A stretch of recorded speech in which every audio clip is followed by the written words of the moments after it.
That's gross corn. All right, Chili, you got to hit record for us, Bubba. Are you ready? Are you ready, Chili? What you got going on with your phone over there, Chill? You looking up the news for today? Yeah, I've got it ready. Okay, you got it ready. Okay, I was just making sure. All right, everyone, welcome back. Are we live, Blake?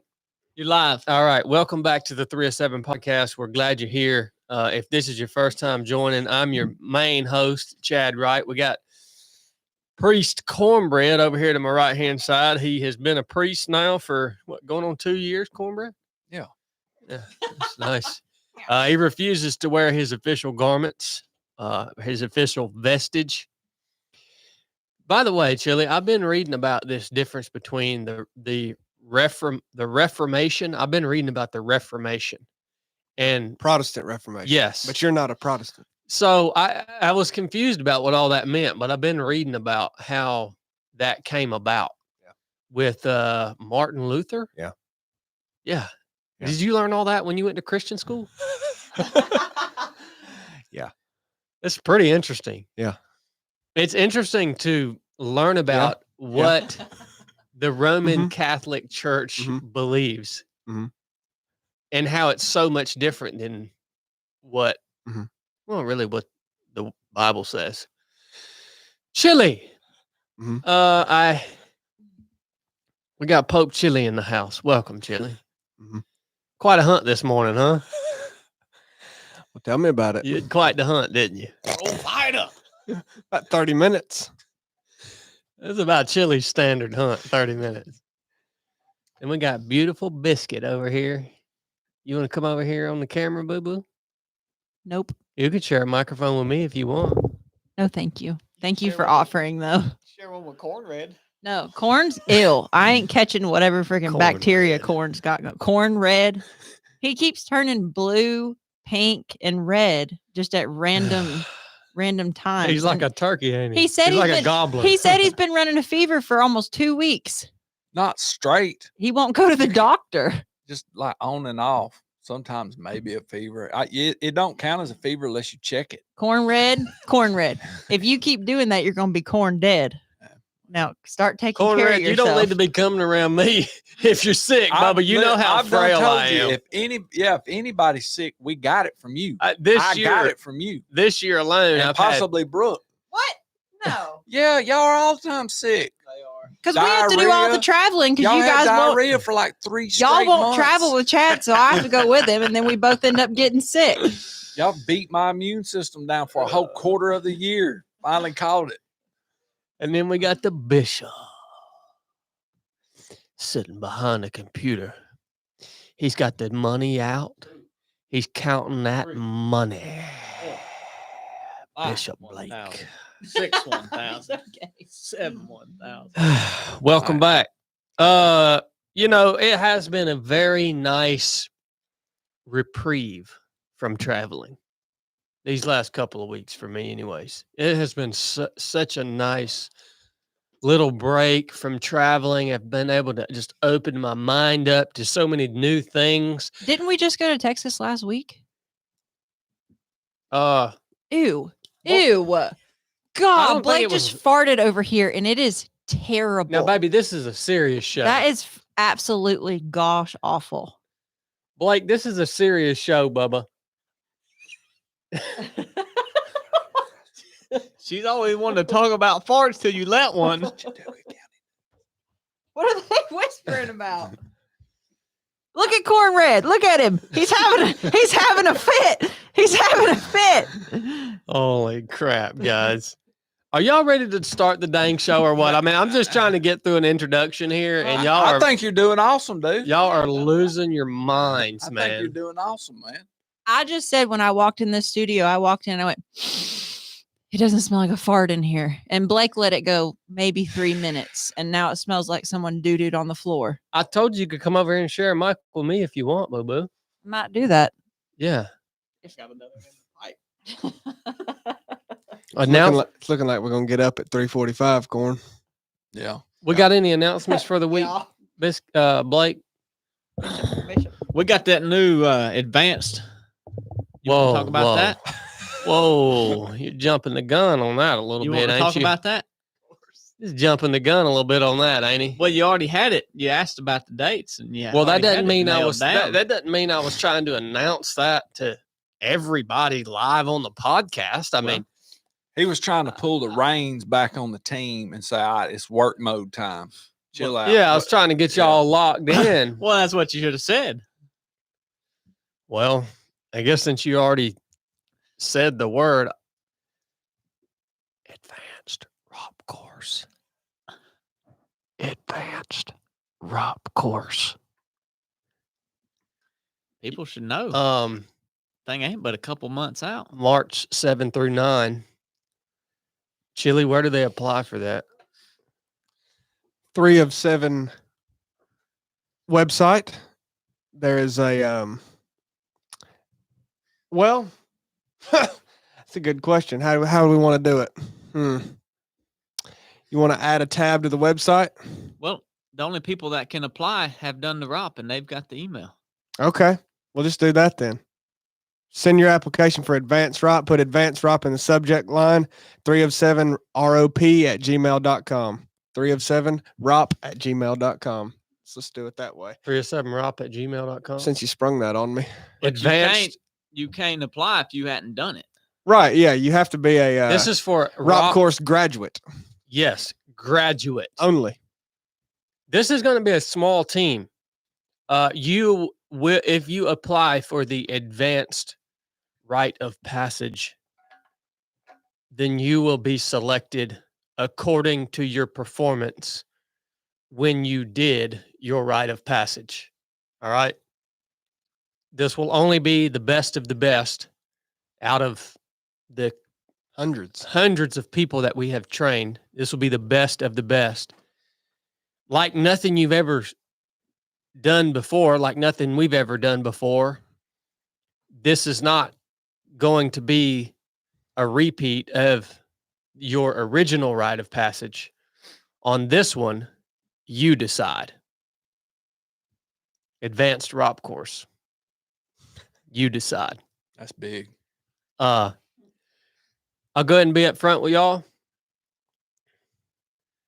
You need to have the 7th through 9th off. You need to be able to be here on the 7th. March. And price of admission is 1 ounce of minted gold.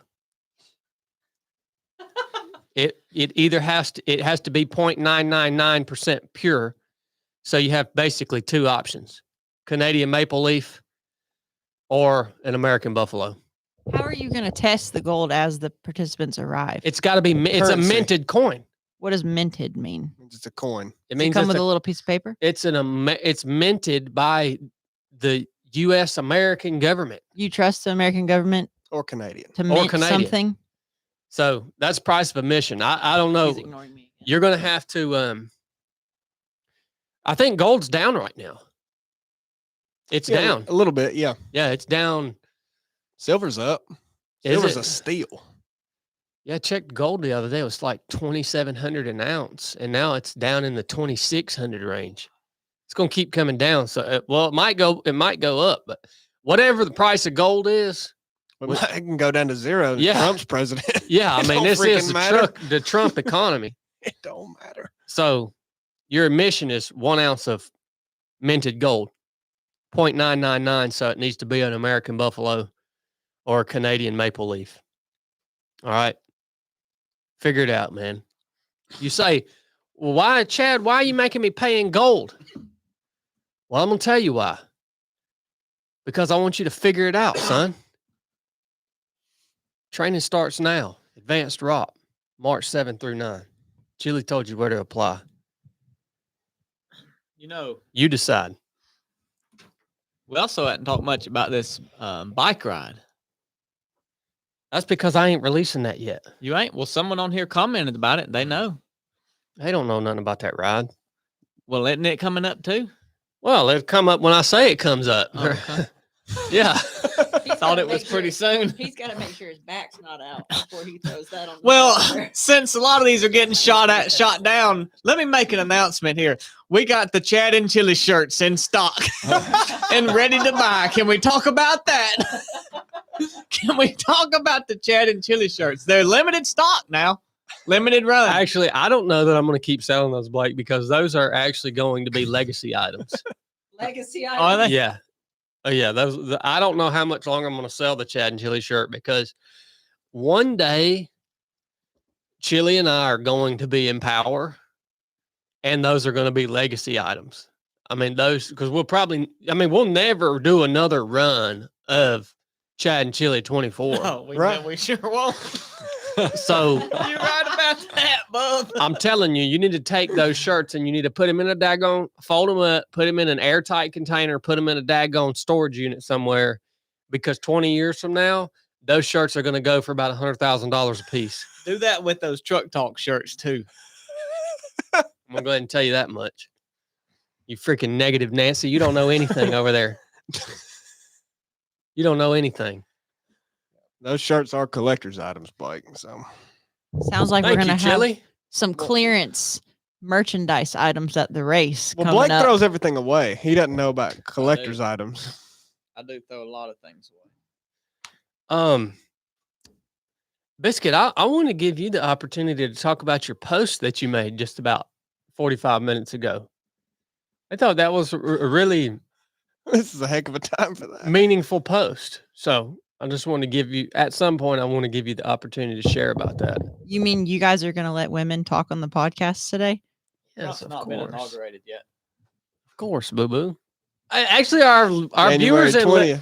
our viewers and listeners actually like you more than the rest of us. That's not true. That's really sweet, but that's not true. January 20th. Shut your mouth. 90% of our YouTube audience is white men ages 35 to 55. They do not prefer me over you guys. You know what's an interesting observation that I've made over the last course of however long history has been that we can study. Chili. Okay, over the course of American history, behind almost every single act of greed, act of evil, act of corruption, behind every single evil act, there is a middle-aged white man with pasty skin in a suit. What? Yeah. But behind every act of evil, there's a middle-aged or older white man with pasty skin and soft hands in a suit. Soft hands. Yeah. You remember the other day when we were watching that documentary where the big corporations were trying to come in and build a big gondola into the Grand Canyon. Mhm. And you remember in the courtroom who was advocating for Big nose, pasty white, soft hand men. yeah, in a suit. Yeah. Yep. Whoa, don't big nose. Don't be They were all Don't be big racist. noses.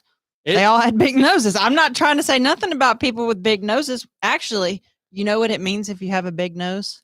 what anti-Semite. what the crap is wrong with white people? White people have destroyed the freaking earth, man. That's right. White people have destroyed the earth. Good thing corn's red. Yeah. I mean, have you guys not noticed this? Behind every bit of corruption or evil, there's a daggone white man in a suit. Like steering the daggone ship. Yeah. White people are the scum of the freaking earth, man. They have come in here. They have cut down all the stinking woods. They have built their machines and their houses and their technology. And they have come in and they have massacred All the white-tailed deer. native populations. They've come in here and created all these freaking rules and crap. They are the scum of the earth, man. Observation I have for y'all today. I've hated white people for years. Wow. I just haven't had the balls yeah. to say it. Go into a courtroom. What is it? A bunch of pasty old freaking white men in suits. Yeah. You know what I'm saying? And you know what's funny about these What if you go into a courtroom in Colombia? I'm talking about America here, cornbread. but there's probably the same pasty white guys down in Colombia trying to do the same thing. All right. Okay.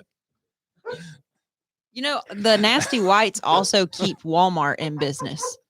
Yeah, they do. Yeah, it's just sickening. Yeah. Well, what if you go to a market in Kenya? There's a bunch of whites. Well, we don't have to worry about corn being one of those. He's too red. What nationality is corn?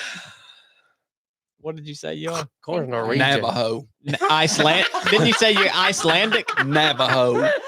Corn's a Native American now. Navajo. You know something else interesting that I learned, Chili?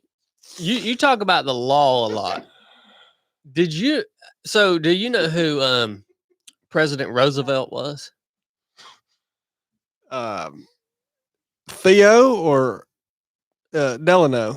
Theo. The Colombian. Yes. Theodore. Yes. Okay, you heard of Theodore Roosevelt. Yeah.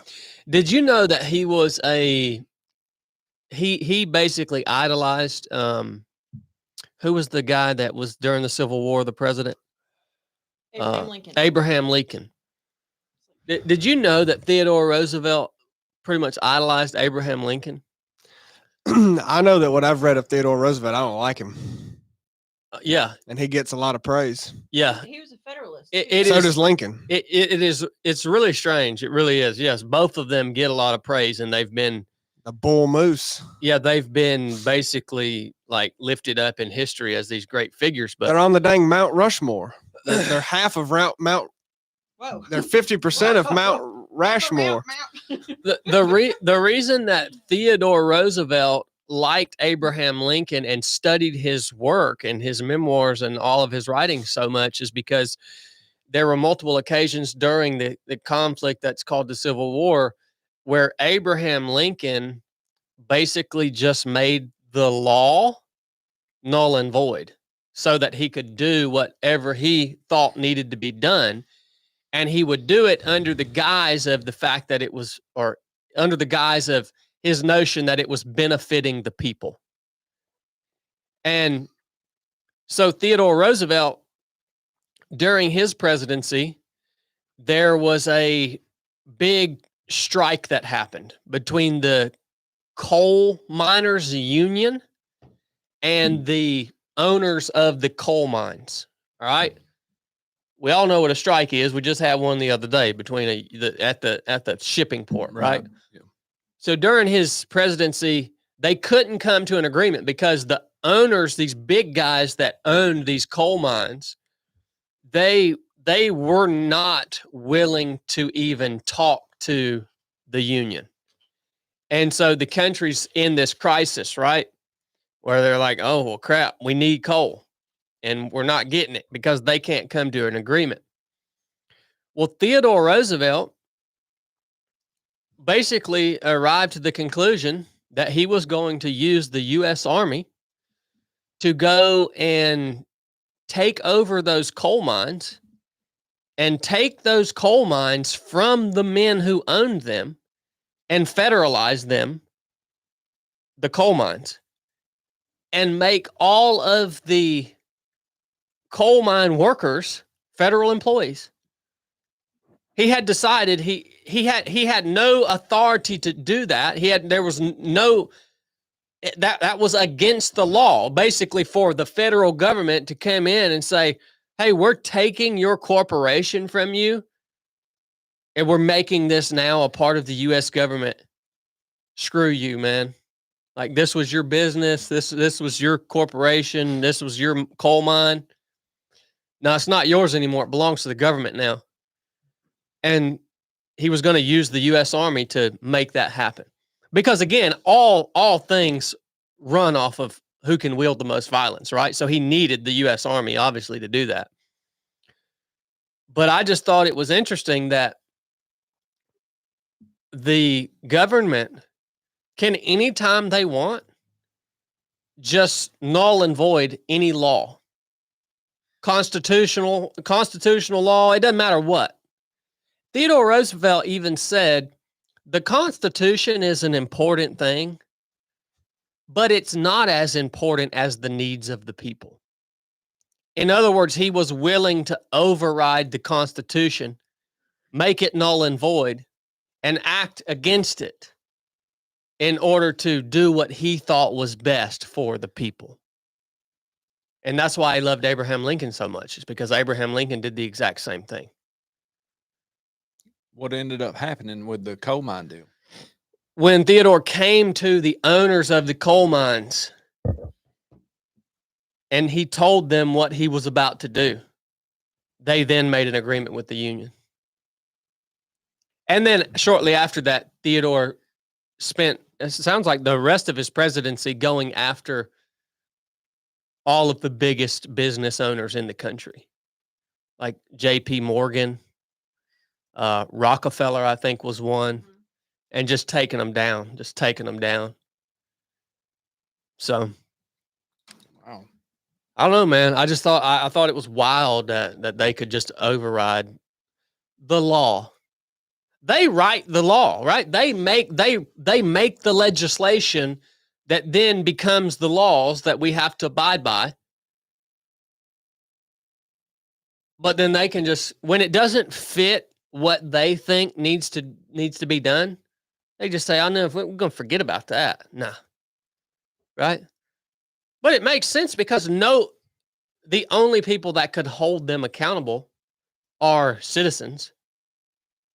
And if they're placating to a large portion of citizenship by overriding the law, then that's not going to happen. Right, yeah. By making all those other people comfortable by getting the coal mines back up and operating, they'll forget whatever tragic things happen that it took to get them going. Yep. Very quickly. The Yeah. only people that's going to be upset is the people that own the coal mines and probably the people that were in the union that are now federal employees. And that'll get forgot about pretty quick. Yep. Yeah, absolutely. So it was a really interesting fact I wanted to share with everybody And today. everybody loves to see the rich man go down anyhow, Yeah. you know? Yeah. I mean, I can't. Do you know anything about this, Chili? Well, I know that if the same entity that makes the law, reviews the law, enforces the law, and negates the law, then you have a problem. And that's the way it's been in America for a very, very, very, very, very long time. Yeah. And that's only not been super evident to everybody because of it not being overstepped to the point that you notice it. But that's the way it's always been. That's the way it currently is. And that's a problem. You don't live in a true republic when that's the case. You said it before. All of these things that we like to, our use as our battle cry, our constitutional rights. Yeah. It's just a bunch of words on a piece of paper, man. Like, again, I'm a firm believer that whoever can wield the most violence can do what they want. There's words on a paper, man. That's all it is. So, I wanted to share that little piece of information that I learned with you guys from watching a documentary the other day. I have a picture hanging in our hallway of my great. I always get this wrong. It's either my great great, or my great great great granddad hunting with the Roosevelt. They were coon hunting. Not Theodore, though, right? I think it was FDR. Yeah. Yep. No relation. That's Yeah. cool. Isn't it cool? Have you Yeah. ever seen it? No, I think I remember you telling me about It's on the hallway on the way to our bedroom, but they had treed a possum. And Yep. so my grandpa, great, great, great, whatever. It was he- great, boo boo. I think it is great, Yeah. great. He's holding the Great would be flashlight too long. and FDR's in the car looking Because he was up. crippled. Yeah. Polio. Yeah. It's really cool. What was he doing taking him hunting? It was in Pine Mountain, Georgia, where the little White House is. I guess Roosevelt spent a lot of time there. Yeah, That's then what and- them Springs. thermals were. Yeah, he got in them springs for his polio. Yeah. Oh yeah. The Well, warm springs. that's Yeah. where my family's like my grandma's side, my dad's side is all from Pine Mountain, Georgia. Wow. So they used to coon hunt. Yep. That's cool. Good story. You know, the last known mountain lion in Georgia was killed in Pine Mountain, Georgia. There's a bunch of jokers saying that there's mountain lions up here off 411 in Cartersville. I say you remember Darren getting on about that? I don't, but I've heard those rumors. Yeah. Yeah, I mean, I think one of our friends sent us a picture not long ago and was like, "Look at this mountain lion," and it was a bobcat. Well, on our community page, there's people all the time posting pictures of house cats on their deer cameras, their trail cameras, and saying, "Look at this massive bobcat," and it's just a house cat all the time. That big boy.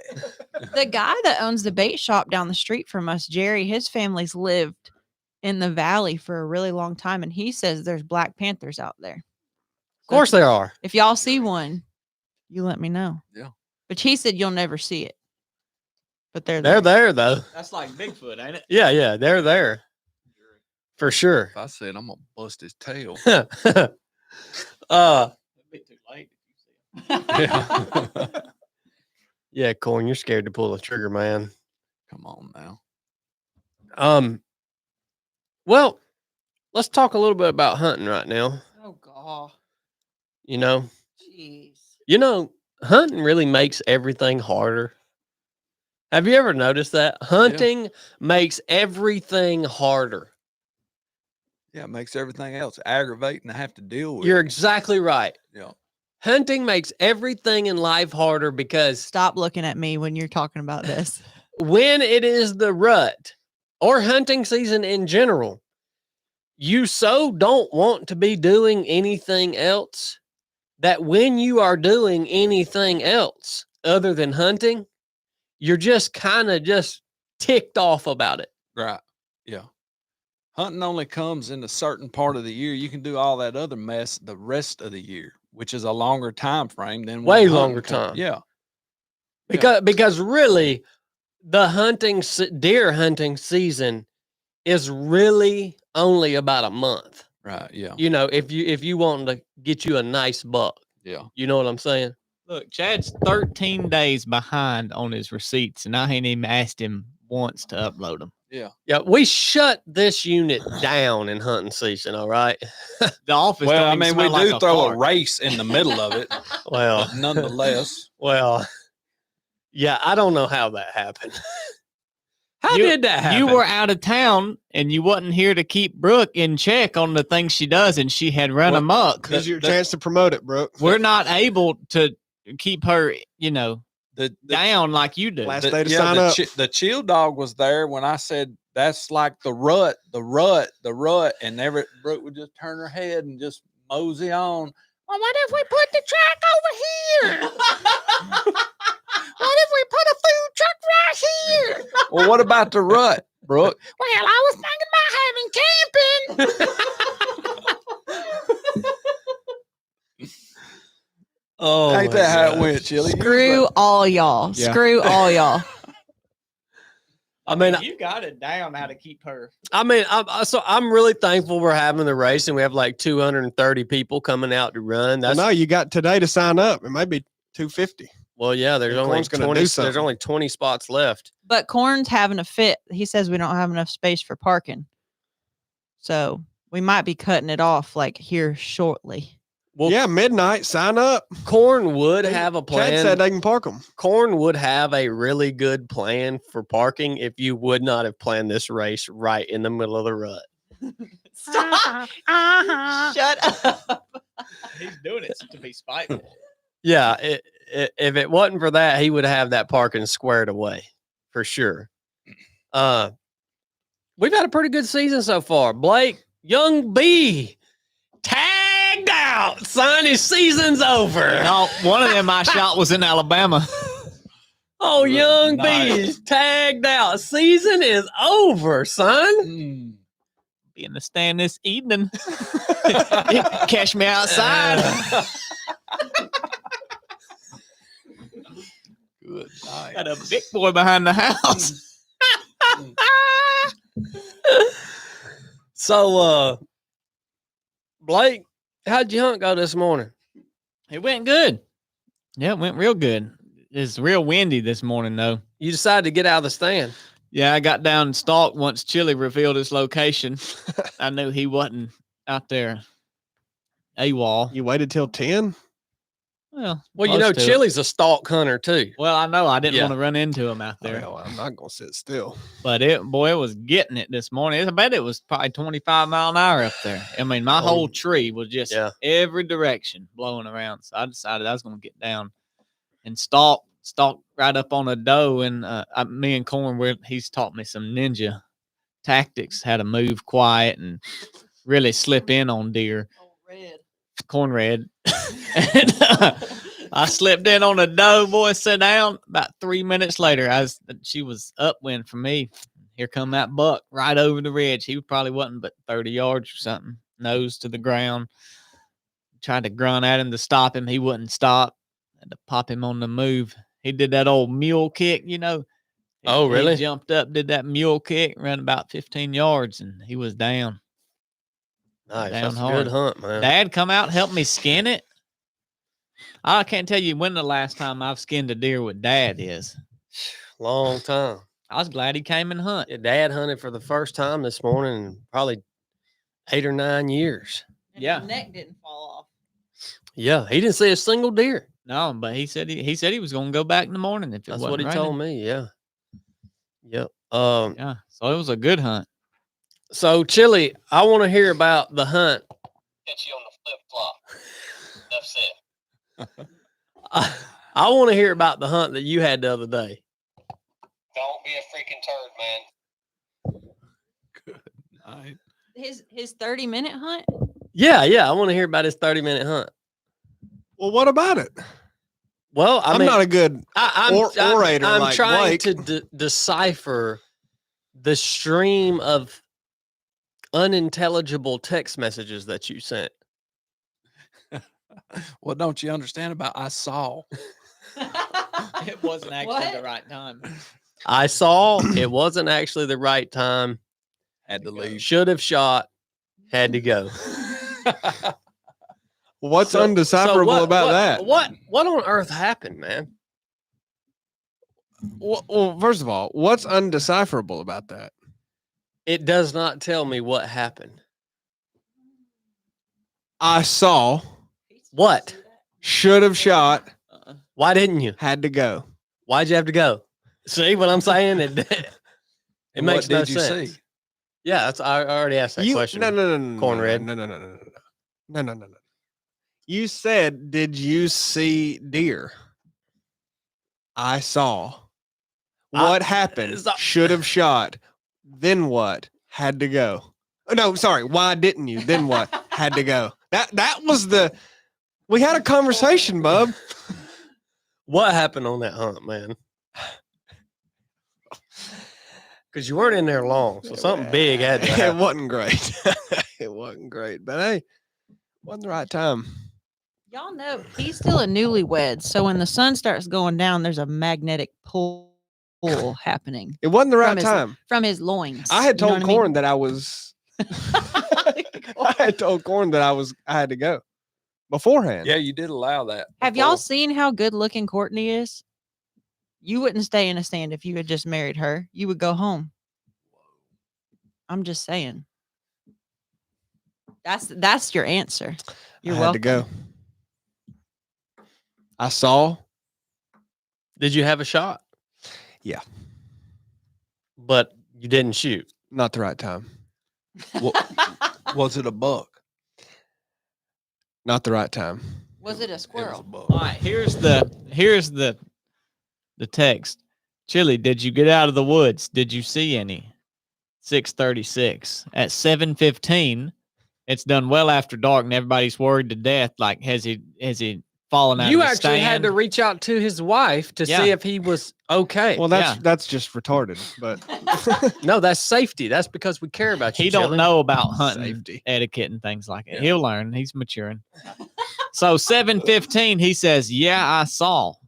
And Chad said, "What deer did you see, guy?" He said, "One I should have shot." And I said, "Well, why didn't you?" He said, "Wasn't actually the right time." And then everybody was saying, like, "What? Question mark? What's going on?" And he said, "Yeah." Corn said, "Was it a buck?" And Chad said, "Chili, you are something else, buddy." Brooke said, "You didn't hunt but an hour," and he said, "I had to go." Now that was the communication. So was it a buck?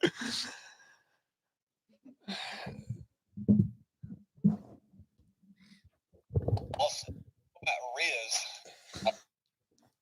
I like that button. All right. Cornbread, you've had a pretty good season so far. Yeah, it's been pretty good.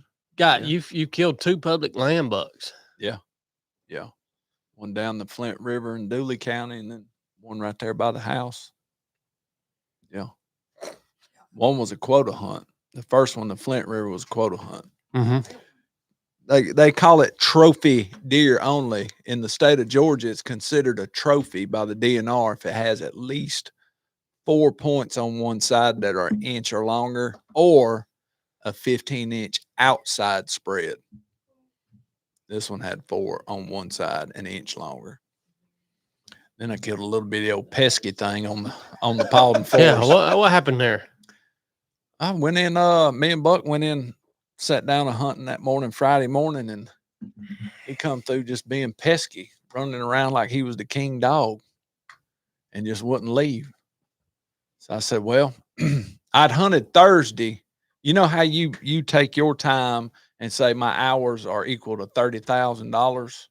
Well, I take my days and they're equal to deer lives. So I had hunted Thursday all day long.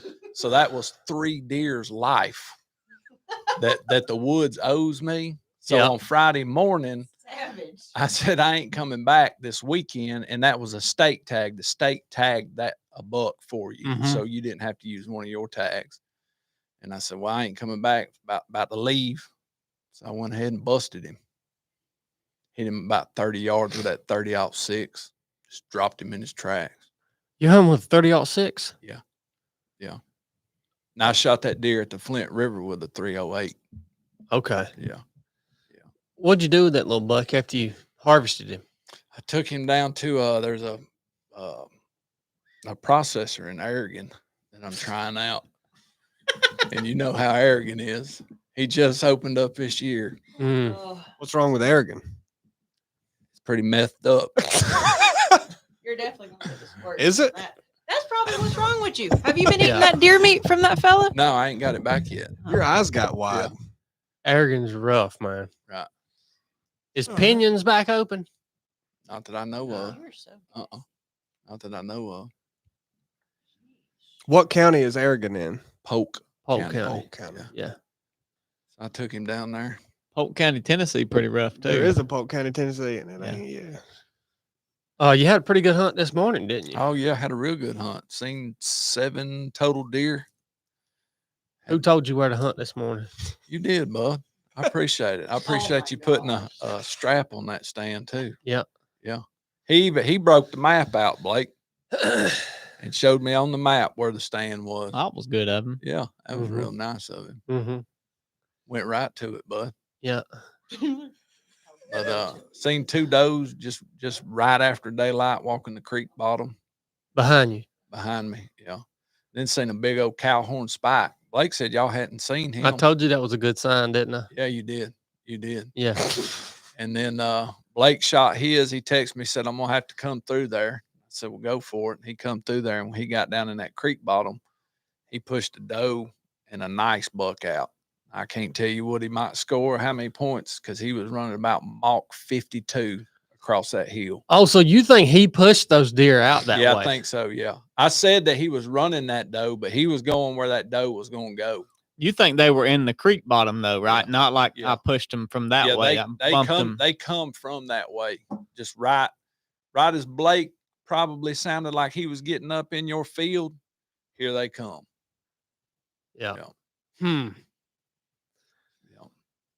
Then I seen 2 does later on, about 10:40ish, I guess. And so now you've claimed that as your spot, right? Well, I'll tell you why. Because Blake did mention that you wanted to move the stand, which was a good choice.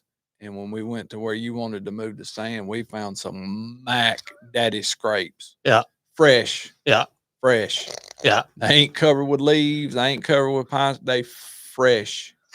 Okay. Fresh. But let's not forget who told you to hunt that stand first, Corn. Now Blake did tell me to hunt that stand the other week. Yeah. Yeah. I'd been knowing that was a good spot. Yeah. He even Knowing it. He even gave me a strap to to put up on there. He did. I've been knowing that's a good spot. Corn is the weirdest hunter, man. He does the weirdest crap. What I Corn do, does. bud? It's like the other day I was supposed to go hunt, and we're like, Corn, you in the stand yet?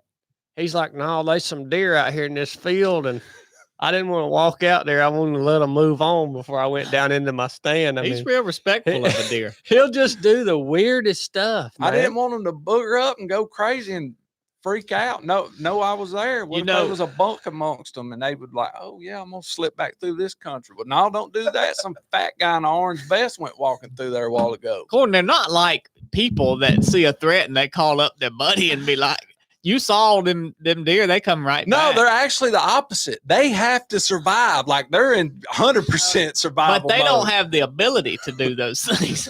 He's moving into a fit. Corn also loses all ability of navigation when he goes into the woods. He just kind of meanders around until he sees a stand or a spot, and he's like, "I think I'll just sit right here." I was worried about him this morning because I told him exactly where that stand was at, and I was thinking he's never going to even find this thing. But Well, I told him about that one at the field, yeah, and you know what he did? He walked all the way to that rock outcrop. Way over there, like the Big Daddy's Hollow. yeah. He walked way to the rocks there, and then backtracked back down and cut somewhere across some road, and he finally just happened up on it because he had done walked every inch of that land there.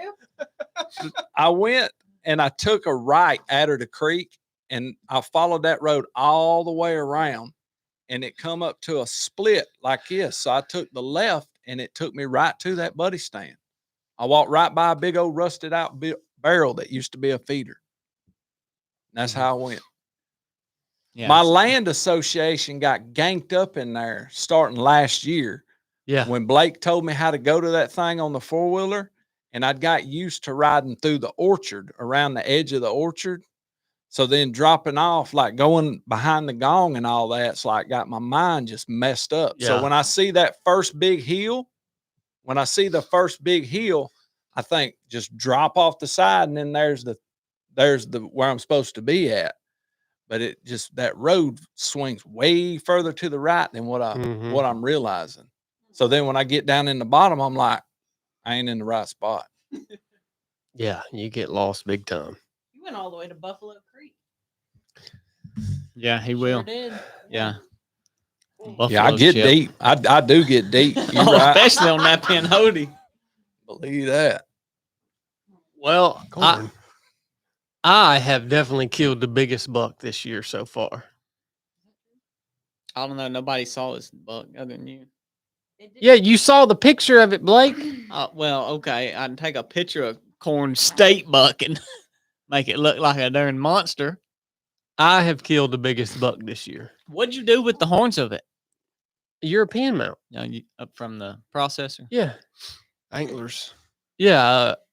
Look, man, it's so funny to me that now that Blake is all into deer hunting and his cameras. He comes over the house the other day. He's like, look at this, Chad. Look at this camera right here. It tells you the moon phases, and it tells you how many pictures it would take. And then it tells you that, look at this, a waxing crescent. Look at how many pictures was taken right here. I'm like, are you freaking kidding me, dude? So so hot in here. now that Blake is he's just a full bore deer hunter. He likes to tell I thoroughly enjoyed deer hunting this year. he likes to tell me where I should be hunting. And then when I tell him where I'm going to hunt, he like scoffs at me like, I'm the one who said y'all ought to hunt that buddy stand where you killed that buck. like, I knew about that, Bubba. No, you I didn't. knew about that. No, you didn't. You Yeah, I used the information I give you to kill that buck. So, You're welcome. You know, Bub. I told him the other day, he was trying to tell me, you need to go over here and hunt. I said, Blake, are you seriously telling me where I need to go hunt? You've only been deer hunting for 2 years. And he wants to tell me where I go and hunt. If you ever walk into my house, there is a display of trophy bucks in that daggone bookshelf, and that ain't even all of them. Okay. There is a display like you ain't never seen of bucks. All right. I have killed the biggest bucks, the most bucks for the longest time of any of y'all. So don't nobody ever tell me where to hunt. Okay. Who's killed the biggest buck off that property? It don't Who matter. has, hold on, who's the reigning? I don't know. Who's killed the biggest buck? I don't know. We Right haven't there. measured It's it. right there. That's the biggest one killed. Well, it might be, but It is. Now you can't be up in Virginia and Look. say I've killed bigger. look at that buck right there. Yeah, you wasn't That- even supposed to kill that one. That's a way bigger buck than that right there. I killed that with a compound bow. Okay, you go hunt out in Kansas and you say I killed a bigger buck than someone in North Georgia. Nah, I was hunting woods when I killed that buck. Yeah. Woods we can't speak of. So don't nobody ever tell me where I should freaking hunt at, all right? I am going to kill more bucks and bigger bucks than y'all ever will kill, okay? And look, I Just see trying to rile me up. so I you do it. see bucks. I see bucks almost every time I hunt that are bigger than the deer y'all have ever killed. It's freaking working. Cornred. You want to get him. Nearly every hunt, I see bucks that are bigger than the biggest bucks y'all have killed, and I let them walk.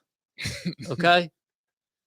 So that's the level I'm You at. ain't never let a buck walk like either one of them. Yeah, buddy. Not I've let not in bucks. here. I've let bucks walk like that this season. No, you haven't. I have, You're too, so Bubba. full of crap. Guarantee you I have. Yeah. So You're good, huh? You're a good deer hunter. I give you that. yeah, ain't nobody. You ain't gonna, as good as you think you are, Ain't but you're nobody good. gonna deer hunt like me. I can go anywhere and kill a nice buck. It don't matter. So I just wanted to remind y'all that I've killed the biggest buck this season. If one of y'all kills a bigger one than I killed, I'll just go and kill an even bigger one. Okay. It's that easy. Okay. So I wanted to remind y'all of that. You ain't killed a bigger buck than Cornred. You ain't killed a public land buck, period. You ain't never even killed a public land buck. That- The does I hunt on public land are smarter than that buck right there. The does. The yearling does. You know why I don't? Yearling does. Public land. It worked. Look, cornbread. I ain't poor enough to hunt public land, Bubba. Sorry about that. Good night. Wait till he kills that pine straw buck. That bug right there is gonna die. I know it. Yeah. I mean, I hope you do kill him because he's looking poorly. Manfred Kampf just invited us to go moose hunting up in Canada. That's what I want to do. Either moose or brown bear hunt. Oh. Yeah. I don't care nothing about killing another bear. You wouldn't want to kill a brown bear? Brown No, bear. I don't like the meat. I Yeah. don't like the meat. You know, a lot of them, they don't even eat them. What they do? Give them to the brown people Oh, up there? man, they just take the the hide. And I the mean, skull. the native people. Because they say they taste so rough because of all the fish and salmon and stuff they eat. Huh? Yeah. So they just kill it, not even for the meat. Mhm. That's wrong. Yeah, I can't do that, Yeah. man. That's wrong. Yep. I thought you were Navajo. Navajos wouldn't do that. I have a bloodthirst that you can't even imagine. It's a bloodlust. No, thirst. It's a lust. Thirst. Well, I have a bloodlust. Thirst. I don't So- lust for nothing. No, I'd like to go on a moose hunt too. I've Good actually been following this guy on Instagram that he does he's got a outfitter in the Yukon, on the Yukon River, and they That'd be kill some awesome. monster moose We can go. If y'all want to go, we'll go. Man, that's high dollar. That's high dollar. Don't worry about that, Corn. That's big. That's big money, son. Yeah, don't worry about That'd be that. about Bubba. $8,000 just to start. Oh, I thought you were gonna have to. You were gonna need to say add a zero to that to even make him blink, Yeah. bub. Really, Corn.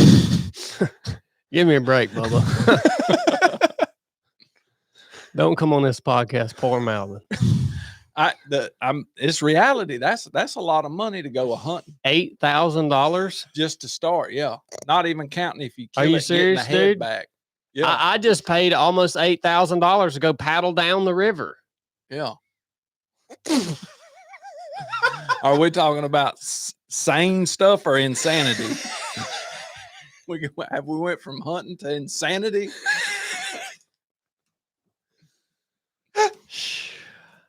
I'm gonna get you thinking bigger one of these days, Corn. Well, Biscuit, I really want to turn it over to you. I want to hear from you. Gosh.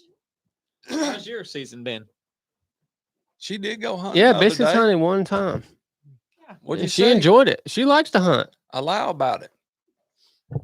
I just enjoy sitting in the quiet. That's it.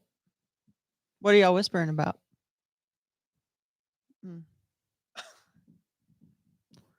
Yeah. What do you want to know, babe? I want to know about the post that you made today because it was a very thoughtful post. Well, thank you. Yeah, and you've made so much progress this year. And as I tell you quite often, on a serious note, you have the most beautiful heart of any other human that I know in my life. And you've made so much progress this year. So I just wanted you to share the kind of the thought behind the post you made. And Yeah. I mean, the thought behind the post, the reason for it is always just because I feel like I feel called to share my journey with just the ups and downs of the anxiety and panic and just the things that seem to plague me, for years. And I think each time it comes, I get better. And this year has been a big turning point for me. Mainly, like in the post, what I said was I'm trying to reframe stress. Like I've just noticed the last few years, I have done a lot and removed a lot of things from my life to avoid stress. Like if I couldn't control something or I couldn't know what was coming, I would avoid it. And earlier this year, I just got really low. We did an episode about it. And so I just kind of flipped that, and things that I was concerned would bring me stress, I started doing them on purpose. And a lot of times it did make me really stressed. And then a lot of times it didn't make me stressed at all, even though I thought it would.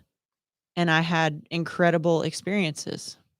So I just wanted to share that and hope that if somebody is in a place that they're struggling, they think they're not capable of doing whatever it is they want to do that matches their values, that they would push through that and do it anyway. Because it's worked for me. Even though it's, again, I think I thought when someone started saying that, like, do the things that scare you, it'll be good for you. I thought that meant when I did them, it would feel good. But that's not always true. yeah, But it's always better for you in the end. So, yeah. So I've said yes to how many trips have we been on together this year? So we've traveled so much. I hate traveling.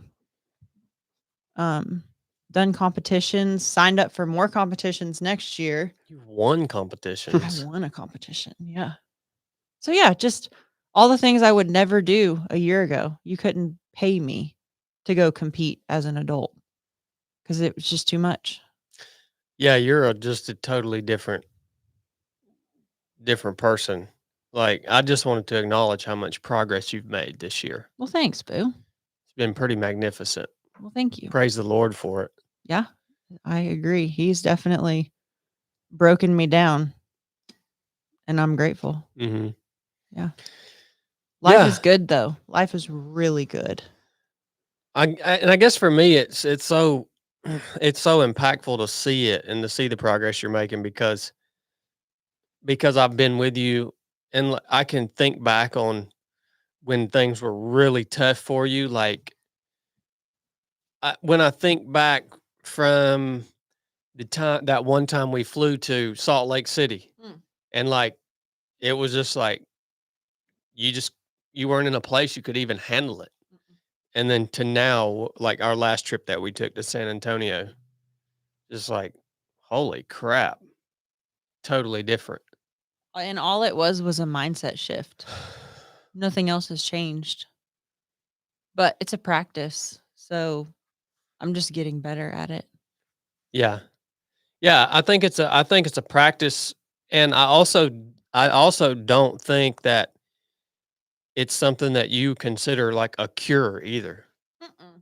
I morbidly expect to have more low seasons in my life. Yeah, Like I anticipate that to come because it has come every me few too. years. Yeah. Yeah, and so I kind of just I'm just kind of trying to like envision when and if that does come, the depression or whatever, I have a low season for whatever reason that like I can handle it. And I've proven to myself that even if I do feel really bad internally, I can still choose to do the things that are important to me anyway.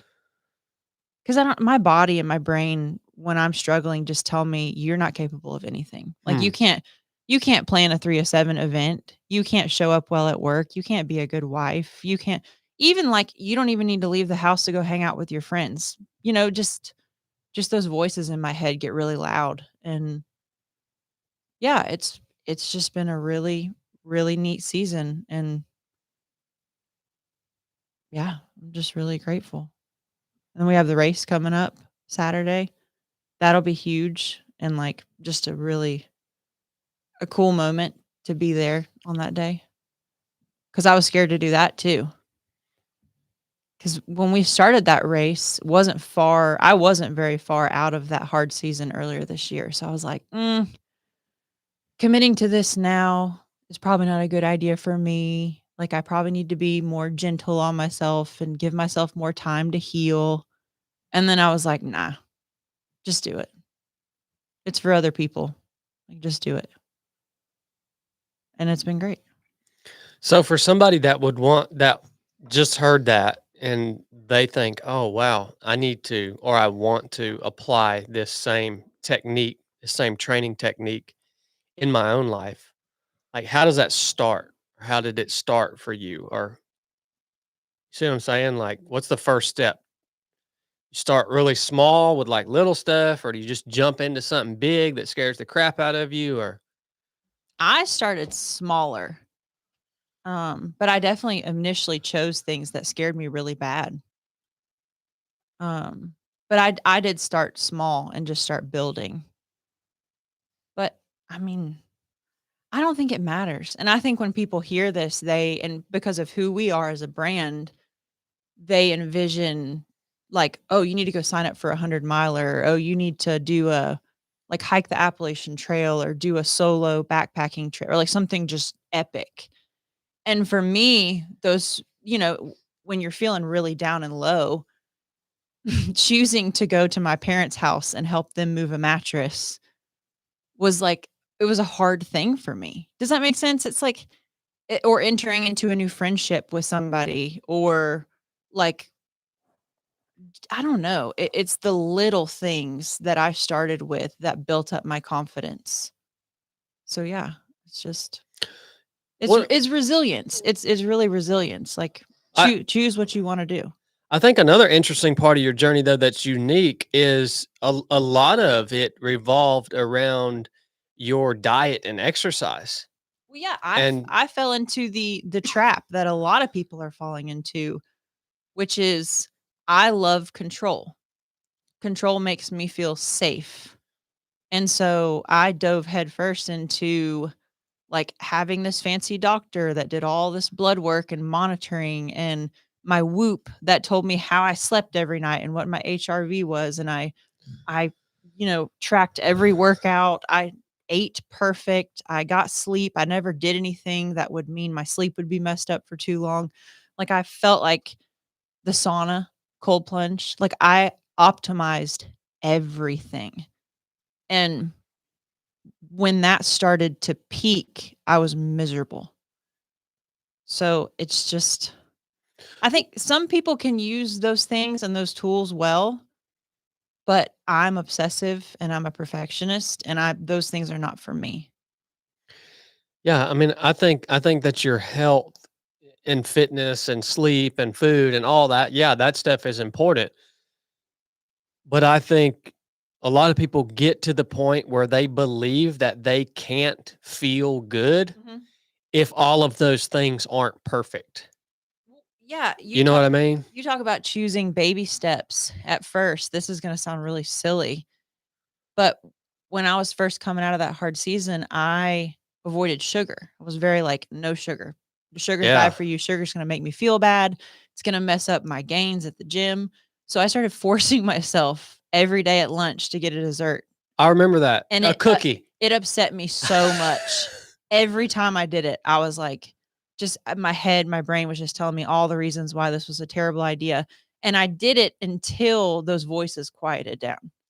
And that's just been the succession. I choose something that my mind tells me is a really bad idea. And there's always an urgency about it. You know what I mean? Like, if you do this, it's going to be really bad. And so I just keep picking those things and doing them over and over and over until I'm not reacting so much to them anymore. And then I go to the next thing. Yeah. And I think you also learn that, well, I can eat a freaking cookie and feel fine. Like I'm in better shape right now. Yeah, than you're I've ever stronger been. than you've ever been, Yeah. or you're starting to realize, like, oh, I can have a bad night's sleep and get up the next morning and still, Yeah. and still perform. Yep. And I can be really stressed because of something really cool I want to do, and it's still a good thing. Like, I feel like a lot of the things you teach revolve around that concept of like, we don't get much of any really good experiences without stress. Like, what really cool thing can you choose to go do or experience that doesn't have stress to get there? You know what I'm saying? Like, whether it's a business thing or it's like a fitness goal or it's a relationship thing, it's like when you take chances and you push past your limits is going to stress you out and make you feel bad. But that's I'm working on reframing stress because I hate feeling bad. Yeah. But I need to get over it. And yeah, that's it. Yeah. I thought it's a perspective that I think is greatly overlooked because, you know, we're usually on the side of telling people like, no, don't eat a cookie. Yeah. Like, no, you have to get good sleep. Like, do all of these things, right?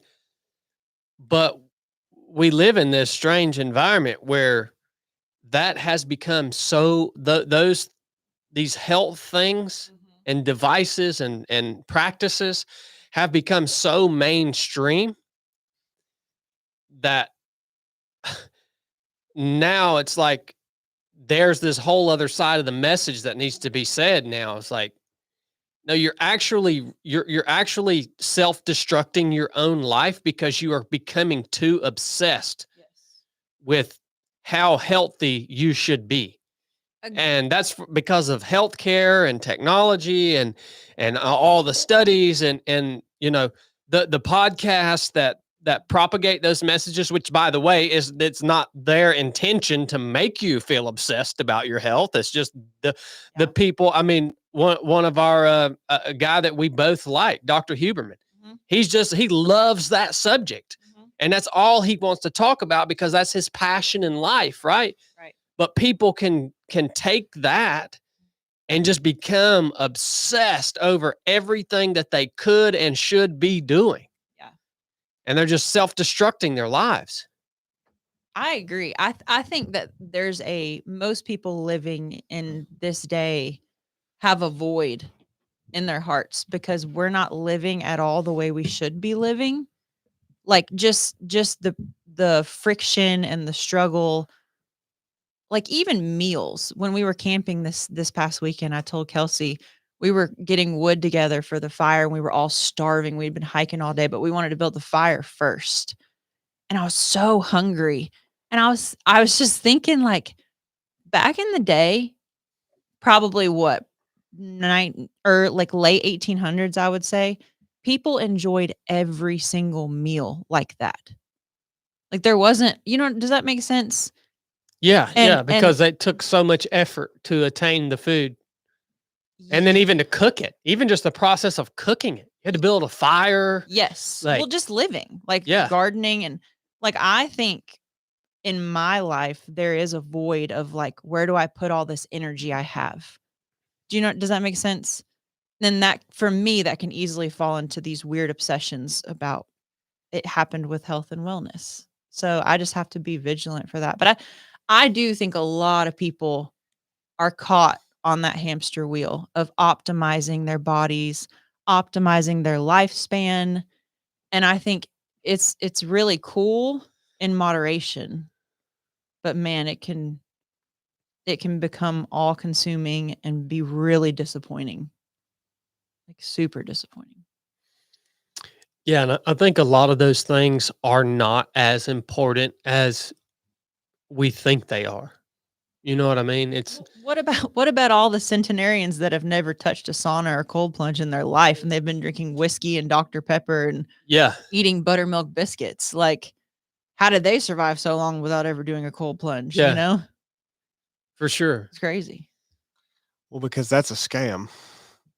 You think cold plunging is a scam? Yeah, I've said I it for think- the entirety of the time we've ever talked about it. Sleep and diet is about all you can try to do right, but all the other stuff is a scam. I lean more on the side of Chili on that. And I know there's a ton of research that's went into it and whatever that means and Whatever that means. but I tend to be more on the side of Chili about that. And you know how what usually makes me lean more toward, okay, this is a scam, is when something like a cold plunge, like all of a sudden gets really popular and there's this laundry list of things that it helps with. I mean, I was just talking to the grass cutters today, and they're like, we're trying to get a cold plunge in the firehouse because a sauna and a cold plunge in the firehouse because when we get off of a fire, if we do the sauna and the cold plunge, it gets all those carcinogens out of our system. And like they read that somewhere in a study, like, you know what I mean? And so when you look at something like a cold plunge, it's like, oh yeah, this helps cure 100 different things. Like you name it. Oh, you should cold plunge. You got a red face, cold plunge. Yeah. I mean, you got poison ivy, cold plunge. Like, I'm like, okay, no, dude, like you're sitting in cold water. Like maybe it does one or two things. What do you think drives that? Like Money. But no, I'm saying like you could Google anything right now. Health benefits of lavender essential oil, health benefits of spinach, health benefits of cold plunge, health benefits of deer antler velvet. Like and like you said, it would pop up with these articles of like just list after list of all these great things. Like, what is that targeting in us? Is it like our want to live better or not die, or like what? Both our desire to always feel good and our desire for immortality. Yeah, your ability to control what's going on with yourself. Yeah, but And money. it'd be easy too, because if one Yeah. thing could do all those things, then it's really easy to do that. Like if it was too complicated, if you had to go through 80 steps to achieve that, that wouldn't be as appealing. If you could just cold plunge and then you'll never have the flu anymore, and then your A1C will drop, and then I mean, really, then if it's just one thing, then it's really good. Just drip some of that lavender oil down your spine. And it'll clear you of everything. And you know what's funny about the cold plunge? We keep referencing this because it's become so big. It's huge. And you know, we talk about what's driving it. Well, what's driving it from the industry side is money. I mean, there's these companies are selling hundreds of thousands of these cold tubs at $5,000, $6,000, $7,000 a pop. I mean, you could just sit in your bathtub with some ice. They're literally making unbelievable that amounts of wouldn't money. make a good Instagram video, Chili. True. But then you see weird. You also see people that I believe. I mean, I see them posting on social media and stuff saying, "Oh, I started doing the cold plunge every morning and it's like changed my life and it makes me feel so much better." And I'm like, I believe this guy, but I believe that he thinks he feels so much better because he's doing this cold plunge and it's having a literal placebo effect on his mind. That's very real. He's creating this narrative that he is happier, healthier because he's consumed all of this research and he's made up in his mind that this is what happens that's how powerful the mind is. You talked about earlier, it was all a mindset shift, getting to where the mind is so freaking powerful. I mean, have you heard of the nocebo effect? No. So there's a placebo effect where they've run plenty of, double-blind controlled studies that show the effectiveness of the placebo effect. Sometimes, it proves that like, hey, when you think you get this thing, you actually start to see the benefits of it, even though you're not actually getting the thing. Well, the nocebo is when I don't know how exactly all of these studies have been done ethically because there could be some questions around that. But essentially, if somebody thinks they're getting something, or it's like if they think, like you tell them they need something and then you don't give it to them, and like their body starts to deteriorate. Yeah. Like you see the physical ailments of it, and it's just because you told them that they need something that they're now not getting, but like nothing changed other than that in their head. Yeah. And then they just start to like waste away sometimes. I mean, that's really weird. It's insane how powerful the mind is. But it goes both ways and shows that you can totally start cold plunging and it not really even be doing what you think it's doing, but well, you feel good. There's a story. I want to look it up to get the facts right, but there's a couple stories, but there's a specific one. I think it was in maybe Greece. It was an old man, a farmer, and he got diagnosed with stage 4 cancer. And they were trying to get him to do all this treatment and stuff. And he was like, nah, I'm going to go back and farm. And he lived to be like 104. And like they couldn't explain it. And his family said he didn't believe he was sick. I think it was in one of those documentaries we watched. Like he didn't believe he was sick. That basically kept the cancer at bay. I guess I don't know what the theory was there, but I just think like what you guys are saying, the power of the mind of like, I am sick. Oh, I need this thing to be okay. Like my body is deficient in blank. So I have to have this, like just how much that can, what about the study that girl did one time? I forgot her name. It was on the Huberman episode where they brought in these milkshakes.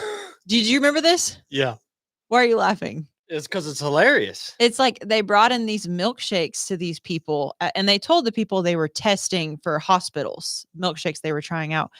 And they had the same people, I think it was like a week separated, try the exact same milkshake. But one time they told them it was like super healthy, low sugar, low calorie. And then the next time they told them it was like super fatty, high sugar, sweet, same exact milkshake. And their blood sugar and their ghrelin levels responded based on how the researchers told them. Yeah. Is that not insane? So it's like, it's so subconscious. It's not even something we're aware of. Like it's mind boggling. So there's a lot of really earthy people on Instagram.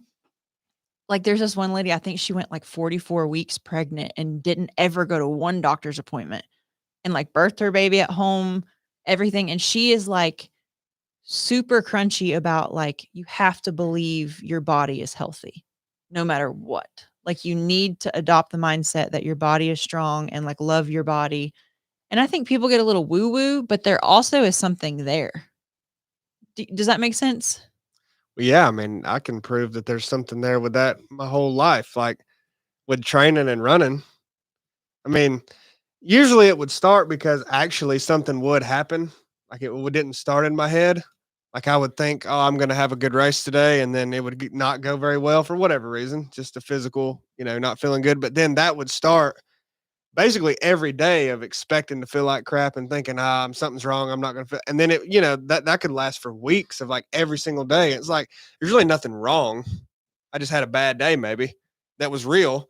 But then that started me almost anticipating it and telling myself it's going to be, and then like feel bad for weeks, even though nothing's wrong. Yes. That's really weird.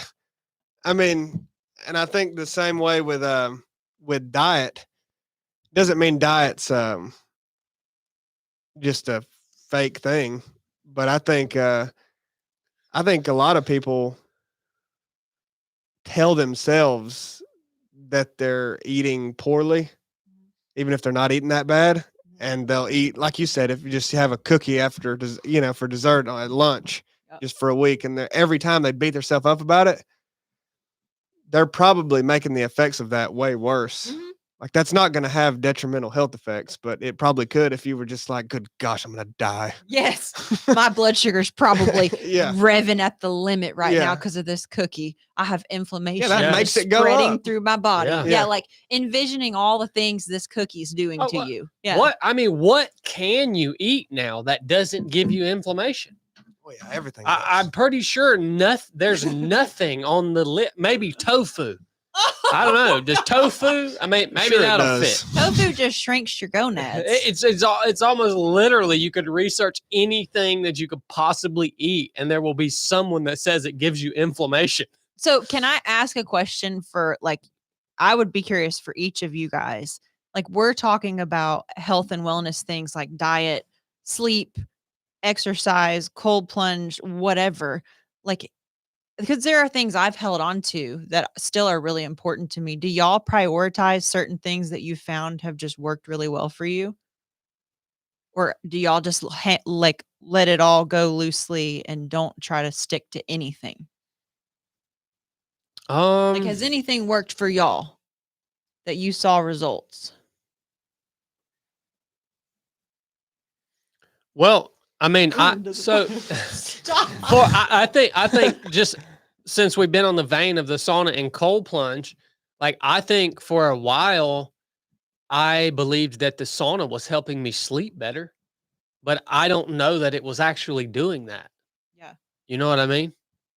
And Corn, don't you pay attention to protein in your diet? Yeah, I was just thinking that when you said it, but so like making sure I get at least 200 grams of protein a day. And even so I cut the CrossFit down to try to help my shoulder. And even by doing that, my weight it isn't going up. It's staying and, just still slowly dropping. But like talking about being obsessive, I had to get rid of the Strava. I talked to Chili a little bit about, just watching those workouts and stuff and like obsessing. Well, this bike ride on that hill, I was 3 seconds slower, but I didn't ride 2 days ago. So I should have been 5 seconds faster. Like what the crap's going on? And that the First Form app, which is an awesome app, but when I first got it, keeping up with that protein and those carbs and those fats, man, that like if you really do that good until you learn it, it's going to take a lot of your day up. And for like the first 3 months, I was like, holy smokes, all of a sudden, look how much time I'm just spending calculating all this food. The good thing that come out of it is I learned how to do it. So very rarely do I have to try to figure anything up. Now, like I knew today we was going to Aventine, so my breakfast was nothing but protein. So I could allow for the fat and the carbs that was coming in the burger, so it was something that come out of those. But yeah, the protein and just being consistent with the CrossFit, even though that I've cut it down, like I can tell when I was going 4 times a week, man, it was wearing me down big time. And when I dropped it down to 2 or 3 times, I seemed to get a little bit more. And for my shoulder, it was just obvious that that's what was wearing my shoulder out. Yeah. Yeah. That's also because you have one speed at CrossFit. Yeah. You won't come in and do a freaking zone 2 day and just take it easy. You go balls to the wall every single day. Yeah, I know it. Yeah. What about you, Chili? Yeah, I mean, I don't really have anything, but now that I've thought about it longer, I guess I could say that what I believe, I mean, I've always thought this, but more so now, is that sleep is the biggest thing you can do. I mean, that's Corn probably disagrees with me. He thinks you only need like 3 hours a night, but sleep is, I don't know why we were created that way, that to live optimally, you have to basically just be in a half dead state for a third of your life. It's weird But to say it but we literally were created that way, and I don't think you can get around it. I mean, I don't believe these people who are like, well, I'm operating perfectly on 4 hours a night for years. And I mean, people say that, like, they even think there's they've tried to argue there's a gene for it. I think Corn thinks he has it, but I think I'm not saying you can't operate that way, but I don't think it's optimally. Like, I think you see huge improvements in your life and how you feel and how you can perform in the gym and at work, and if you get enough sleep. And along that would be recovery, but I draw a distinction between the two because I was sleeping probably 10 hours a night in the heart of years ago when I was training the most miles. I mean, I got the sleep I needed, but I still got up and put so much stress on myself each day that I was still not recovering. So sleep, and then also just reducing overall stress for recovery, because you can be training perfectly, but if you then add on top of that perfect training regimen stress and worry and negative talk and saying, oh, this is not working or this is not working, it will, like, the best training plan is one that you believe works. Like, I mean, my dad told me that probably 15 years ago, and I didn't really understand it until now. If you're coaching somebody and they believe that what you're having them do works, that's 10 times more important than it actually being effective. Mm-hmm. And it doesn't, and like, I mean, there is proven ways to do things. Like, it's not optimal if you're training for a 100-mile race to do push-ups every day and calf raises. But if you got someone to wholesale believe that would work, they would improve. I guarantee you they would. But if you had them running, a well-balanced training plan with a little bit of hills and a long run on the weekends, but you just somehow gave them input that it was just stupid and it was never going to work, guarantee you it wouldn't go well. So stress and the negative talk like that, like that's more important. And it goes along with what you were saying about your brain affecting earlier. But those two things for sure. But adding on top of that, like adding all that onto yourself while you're trying to train is that hinders you from recovering and constantly stressing if you're doing the right thing and is this optimal. And you can sleep 10 hours a night and eat perfectly, but that's, you can't overcome that added stress. So anything work for you, Blake? I mean, I think that diet and sleep is like, that's proven, and we have to have those things. But I guess the question comes in, like, what is the right thing to eat and how much sleep should you get? But I mean, yeah. Y'all look at him. What's wrong with him? More sleep. What? What's wrong with him? He's been hunting. Look at him. You Looks just like- smoked a buck, son. Looks like Look at his dang hair and stuff, man. What is wrong with you, Blake? looks like that pine straw buck. Good red? night, man. You look rough, son. I'm looking good. No, I'm looking good. Oh my Like red. gosh. he Y'all just- quit telling me that crap. I ain't tired. I look good. I feel good, and my body's healthy. He just poked his head out from around that computer. He looked like freaking Gollum, son. Look, It's 3:05. We need to wrap this up. When my hair gets long, I believe that it's short, and you know what happens? It gets short. Gosh almighty, man. You agreed.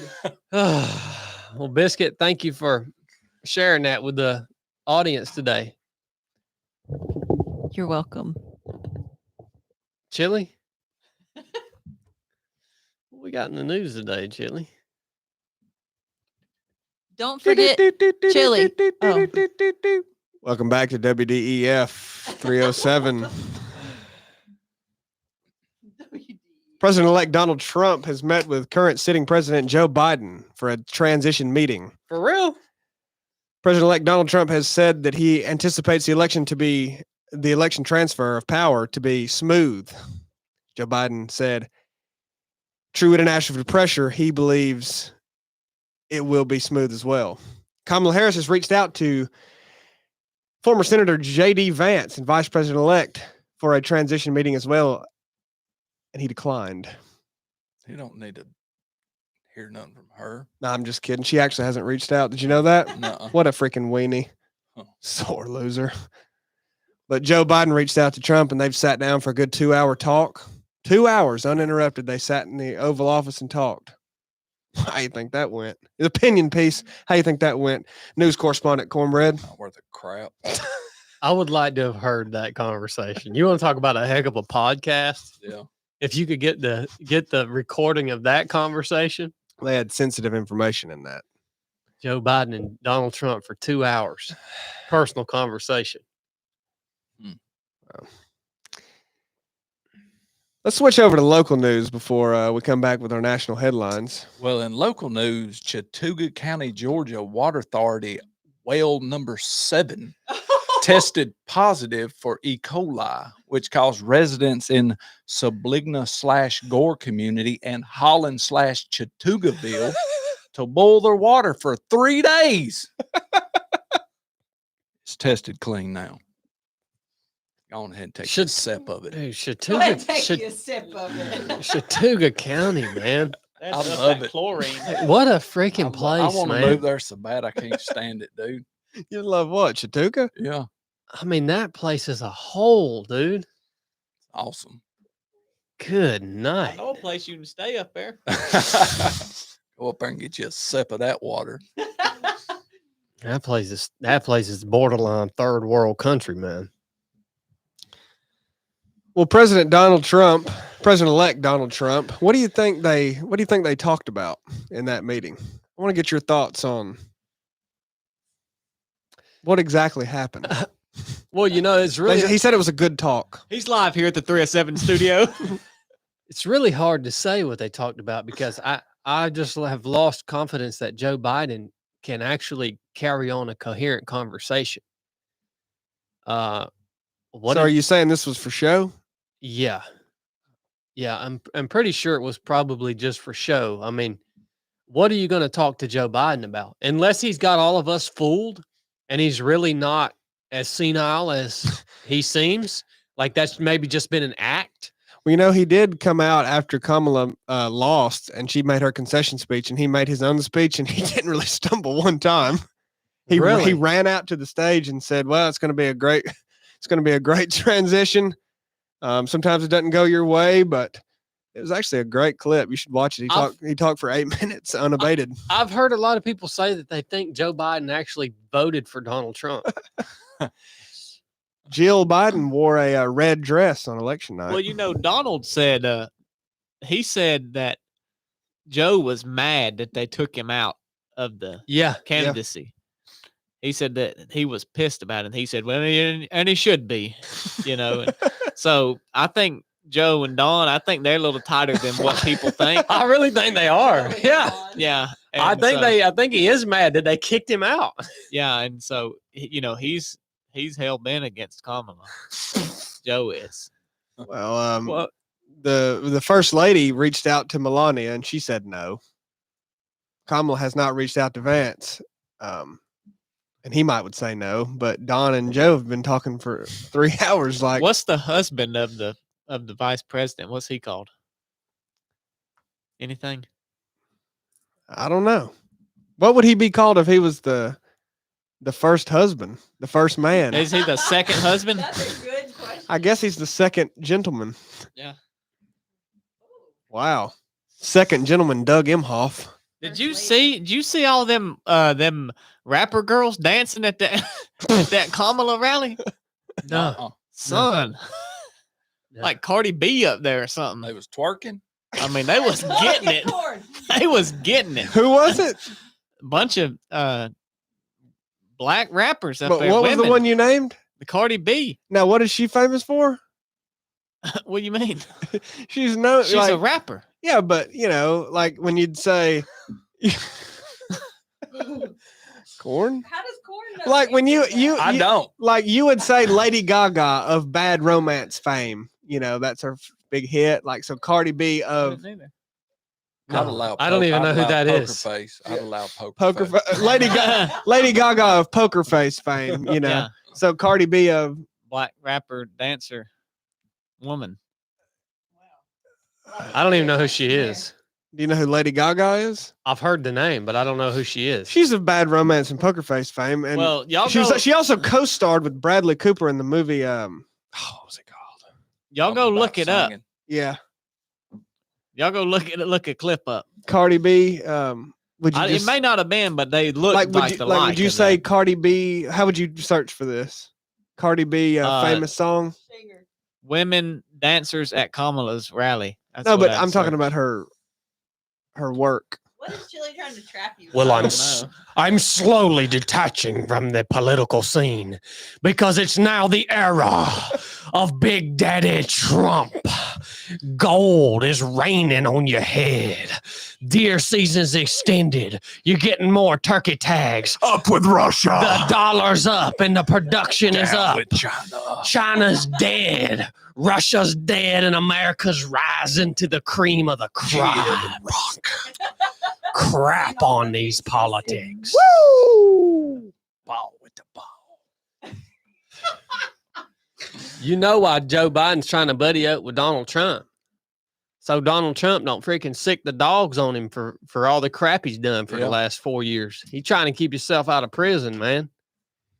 Well, and other world news, this will affect Joe Biden and Donald Trump, and I would love to get our local news correspondent Cornred on the Cornred. to Conrad.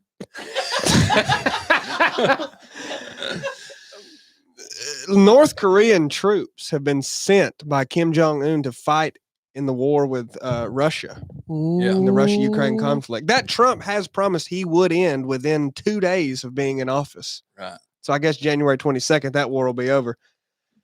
So the North Koreans don't plan to fight for long, but Cornred, Cannon fodder. what? Candy fodder. Cannon fodder. They're gonna put them people out there to die. Oh my god.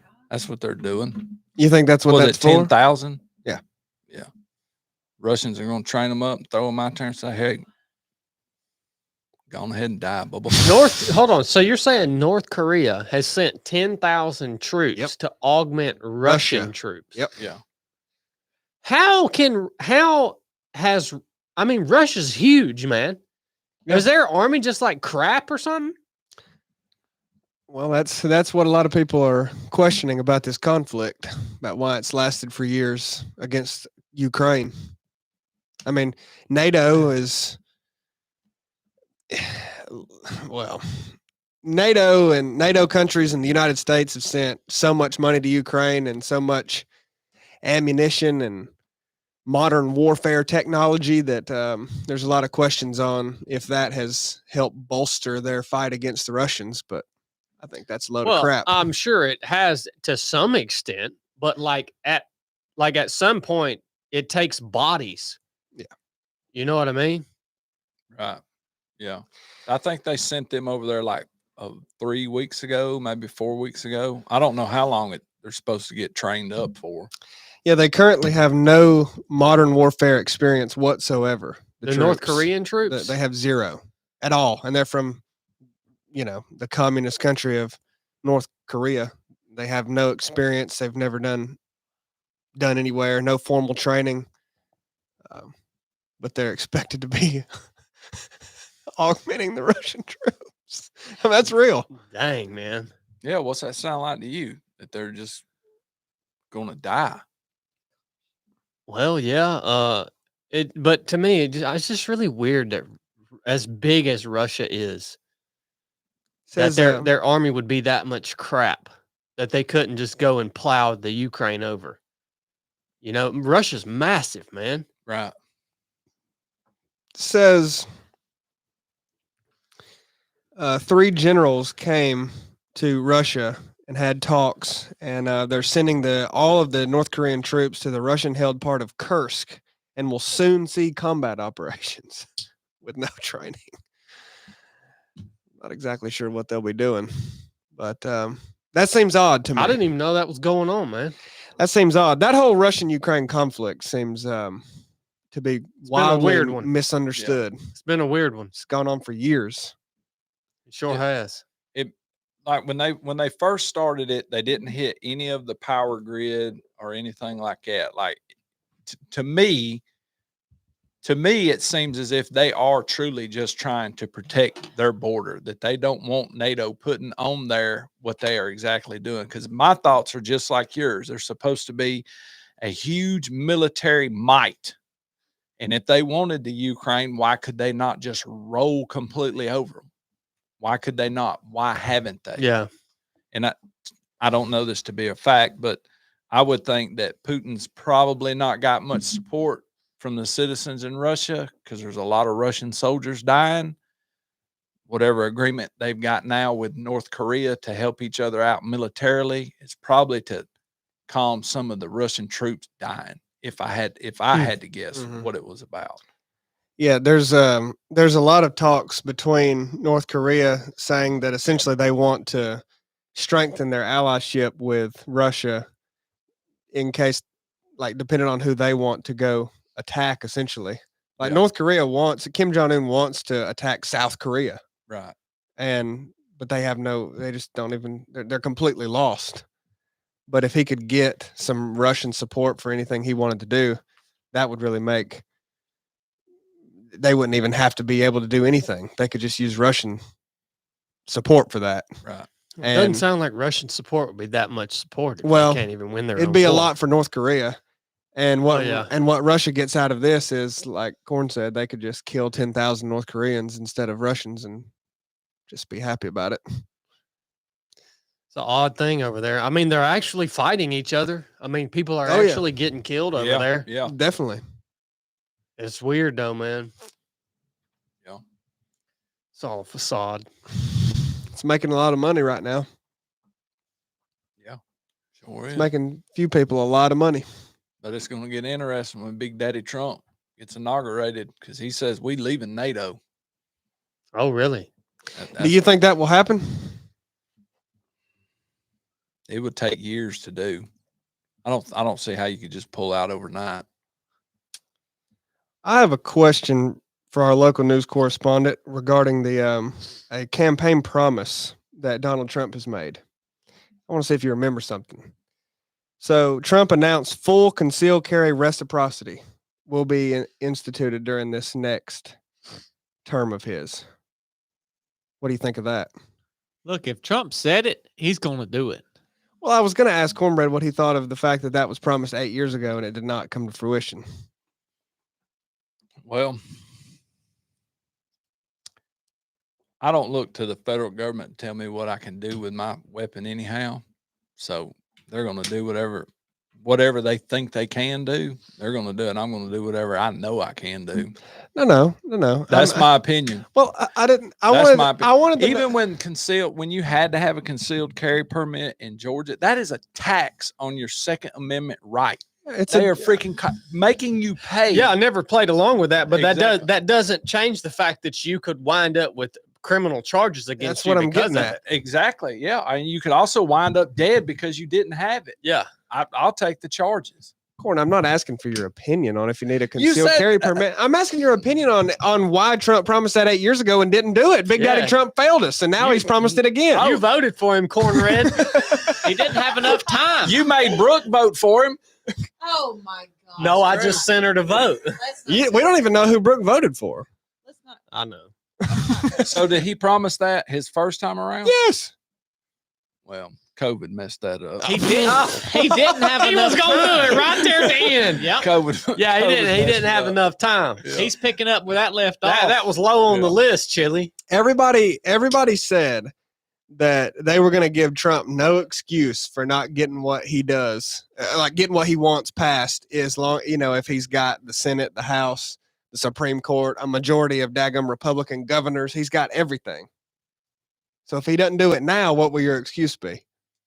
Oh, there's probably another pandemic coming anyway. I ain't taking up for him. I don't give a crap what he does. Doesn't sound like it. Cornbread's out, man. All he's just look. Wind this thing. What's what we got from Patreon? Corn is ready to go. Yeah, well, Quit I am asking him too. questions about Trump. God, it's 3:21. I am too. I do have one more question. One more question. I like Trump over there. One more question. You getting up too? No. Okay. So Donald Trump has won election. Why is it quiet? I did a truck talk on that the other day. I know, but you didn't allow your opinion. I presented 3 options. But you didn't allow your opinion. Why is it quiet? Well, I get, I presented 3 options, and there could be other things going on too. I mean, you could present an endless list of options, right? I personally think it's freaking quiet because this whole scene is the WWF, man, the World Wrestling Federation. This whole scene is all part of the same organization. And you know what, man?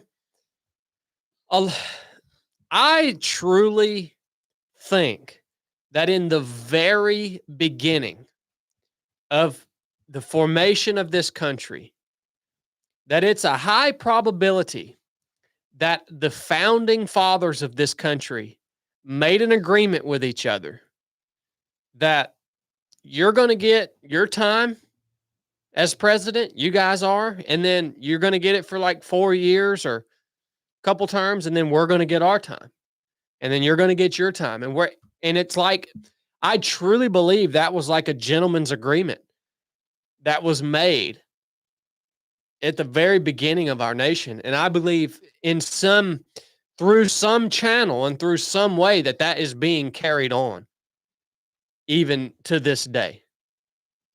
And so I think it's all quiet because this is all just part of the show. It's time. It's now time again for Donald Trump to be, and the Republicans to have their, time in office, right? And it just goes back and forth, and it's just an agreement, and that's the way it's been since the very foundations of this country.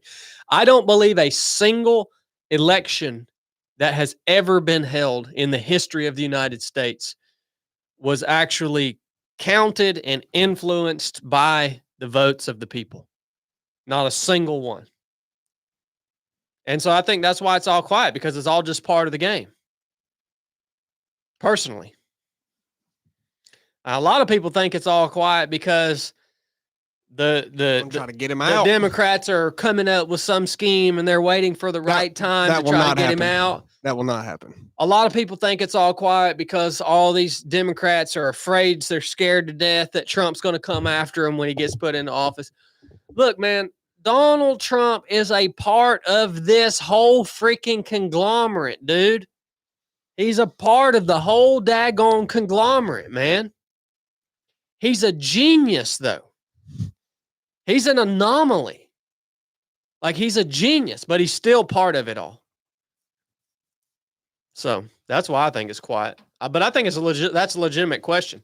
that a lot of people are asking themselves. Yeah. And even I found myself asking myself. I don't find it Huh. surprising though. I thought there was going to be a little bit something go on at least. But weeks ago we talked about that it wouldn't be quiet because this is, I mean, this was foreshadowed for months. Ain't nothing going on. Well, why do you think it's all quiet? Because I think this was foreshadowed for months. They knew this would happen. I mean, this was the plan. Yeah. There's nothing to rile up about. They've gotten what they needed out of the past. So people just thought since they got all out of whack and just attacked him so hard in 2016 that they were going to do that again because they actually hate the guy. They don't freaking hate Donald Trump. I agree. They don't hate him. They were never afraid that he was going to end the democracy. They were never afraid that he's a tyrant. They were never afraid that he's Hitler. They're not afraid of that. They said they were afraid of that, but they're not. And it's quiet now because it's not advantageous to be loud and opposed to him in the media. It's not time for that. Yeah. There will be some of that because you're going to hear voices from everybody, and some people do hate him. I mean, but nobody influential does. Mm-hmm. And there may be an attempt, or a slight attempt, or talks of an impeachment, but there would be an understanding that was for show from the beginning. It would not be a legitimate attempt. It would not even be, probably not even going to be carried out. There would just be talks of everything, because right now there's talks of the Democrats are sitting and waiting, going to invoke the Section 3 of the 14th Amendment to get him out before he's ever even sworn in on the 20th. It's not going to happen. That's why it's quiet. No reason to talk. Yeah. Their candidate won. Very unpopular opinion, by the way.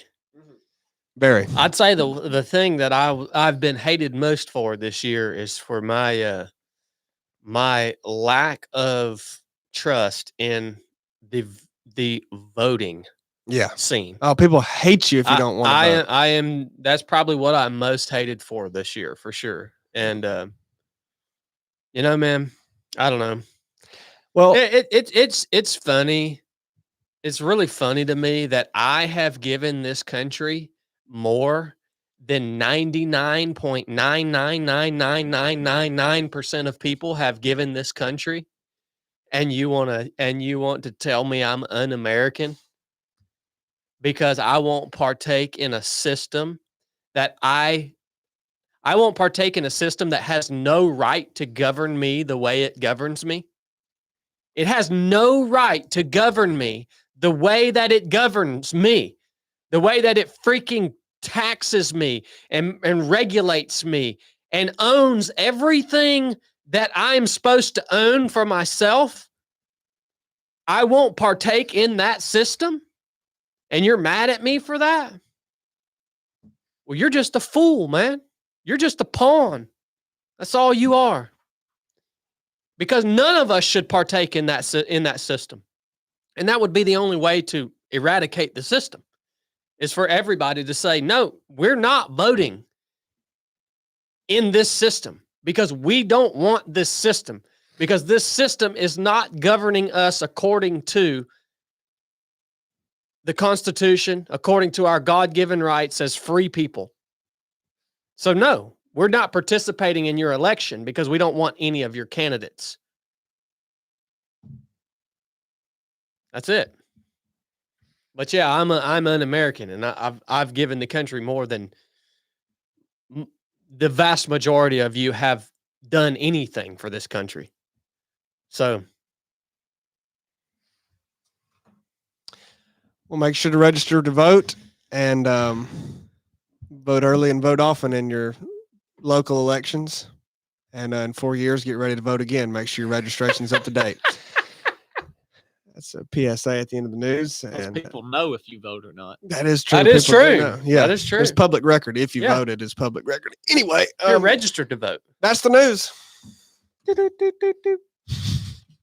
This episode is brought to you by our partners at Drink Hoist. Dude, there's like 50 cases of Hoist sitting in my hallway For the race. for the race. Next to that big buck display. Yeah. Okay. There's 50 cases of hoist in my hallway. I got one bottle of hoist out of those 50 cases, one bottle. And Brooke got so mad at me for taking one bottle of hoist out of, I don't know how many hoists is there, 500 probably. She got so mad at me for taking one bottle of hoist out Just of. tell her 10 of them cases is ours. Are they really? Yeah. Oh, nice. So you got that out of one of them 10 cases. She said she ordered a very specific amount of hoist. And by me taking the one bottle out, it threw it off. But hey, man, when there's hoist around, you just can't help but grab you a bottle. You know what I mean? Yeah, you gotta get a sip. Yeah, I mean when it's there, you just can't help but just grab a bottle and get you a pull off of it. You know what I mean? If you guys like the show, if you've been listening for a while, give Hoist a shot, man. We've used Hoist for a couple years now. They've been amazing partners. Made in America. Hydrates better than water. It's got everything you need in it to keep you going longer, faster. I promise you it works. It's got calcium, potassium, magnesium. No dyes or preservatives. drinkhoist.com is where you can find it. And if you run, if you hunt, if you work hard, it's going to hit the spot, son. Check them out at drinkhoist.com. Hoist, thank you for being such an amazing partner for us here at 3 to 7 Project and for creating an awesome product that works and allows us to do better at the things that we do. CB, what you got from Patreon? This comes from Mike, no last name, Mike. He wants to hear a discussion around having a roller coaster of doing very well with his mind, body, and spirit for years, then falling down and having to climb back up to hitting on all cylinders. So many times he just gets tired. I need to do something different, and I don't know what it is. I want to lead a life of purpose and help people, yet I'm doing it terrible in this chapter of life. So he had a very high, he was doing very well in his mind, body, and spirit, and then he's fell down. He was doing very, very well for years. Yeah. And wants to know how he can get back up there and doing very well again. Yeah. Well, the first thing it's going to take is time, buddy. I mean, I think we talked a little bit about highs and lows when we were talking to Brooke earlier. Yeah. But man, I mean, I don't know how many times I've told you guys, you cannot expect to stay at the top and feel good and be clicking and just be rocking and rolling. Like, you cannot expect to stay there ever for very long. All right. Those are rare moments in life when you have a season when you're in that space where everything's just clicking and you're rocking and rolling. Like, those are super rare. Like, you're probably only going to get 5 or 6 of those seasons across the entire span of your life, dude. They don't last long. So don't beat yourself up when you're not there in one of those seasons. And when you're down and you feel like Mike feels right now, and like you're consuming your mind with, well, how do I get out of this? How do I get out of this, man? You just, one, have to accept that it's going to take time, and 2, you have to just each day do the things that you need, that you know you need to do or that you should do. Like, do the next thing, right? It's real easy to get in way down in one of these low spots and then start trying to look at how to get back up on top. And you just become overwhelmed, man, because it's so far for you to get back to where, or to get to the place that you want to get to. It's so freaking far. And you can get overwhelmed, and then you're just going to stay down there because you're looking way too far ahead and you're not doing the day-to-day things that you know you need to do. And you have to trust in doing the day-to-day things that you know you need to do. Look, you say you're kind of at a low point in your spiritual life. Well, you still need to get up. You still need to get in the Word of God. You still need to take time, spend time in prayer. You still need to have fellowship with other believers. You still need to do all those things, even though you're at a low point in your spiritual life. Like, you just do those things. You know you need to do them, just do them. And you have to trust that those things will eventually produce fruit in your life and will eventually bring you to a different place. It's the same thing with your fitness, man. I'm kind of there with my fitness right now. I'm in the worst shape I've been in years. I freaking went to the gym the other day and threw my back out, dude. Had barely been able to walk for 2 days, man. It's like, well, you're going to be there at times with your health. Well, you still know the things you need to do every day. Like, do what you can in terms of movement, in terms of working out each day. Try to eat halfway decent. Do the things that you know you need to do to take care of yourself, and trust that that's going to move you in the right direction, right? And Brooke talked about it with the mind earlier. She talked about, looking for the little things in life that go against your thinking right now, or your weak mind, or your mental weakness, or whatever. Finding those things, even if they're small, and actually entering into those situations and those scenarios that don't make you feel so good mentally, right? Like, that's all it is. Every day, hit those 3 things, do the things you know you need to be doing, and trust that that process over time is going to move you in the right direction. But it's not going to happen as fast as you want it to happen, man. So, look, dude, life is just a whole series of going up and down. It has been for me anyways. Maybe I'm the only one, but my entire life is just seasons of being up, feeling like everything's great, and then seasons of being down and feeling like I'm in a rut. But I just don't give up, and I keep trying to do the things I know that need to be done in order to move me in the right direction. And there's no other formula than that, dude. Like, you just have to keep going.